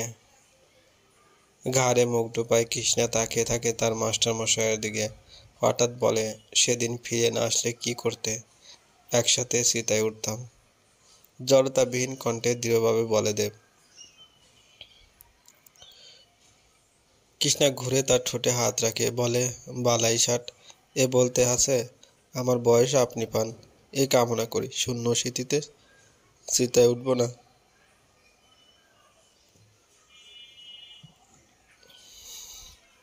কামনা করলে করো, যেন একই সাথে জম আমাদের নেয়। তোকে ছাড়া আমি যে শূন্য। বলেই জড়িয়ে ধরে কৃষ্ণাকে দেব। আকুল স্বরে বলে, একখানা গান গাবি? বহুদিন তোর গান শুনি না।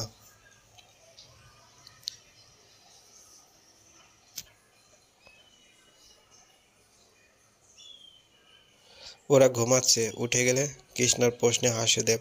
তারপর কোলে তুলে নেয় তাকে। বারান্দায় আরাম কেদারায় কোলে নিয়ে বসে। কৃষ্ণা মাথা রাখে তার মাস্টারমশাইয়ের বুকে। তখন ধীর কণ্ঠে সুর তোলে সে।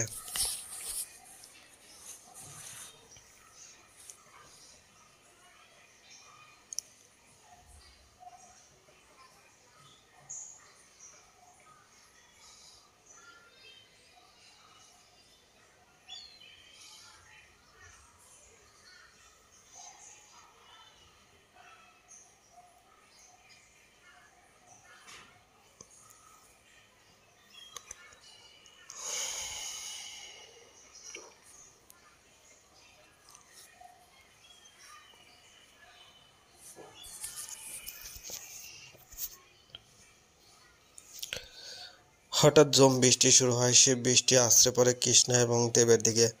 কিন্তু তাদের কি হুঁশ আছে? তারা তো লেপ্টে আছে একে অপরের আলিঙ্গনে। ভালোবাসাগুলো হয়তো এতটাই স্নিগ্ধ হয়। সমাপ্ত।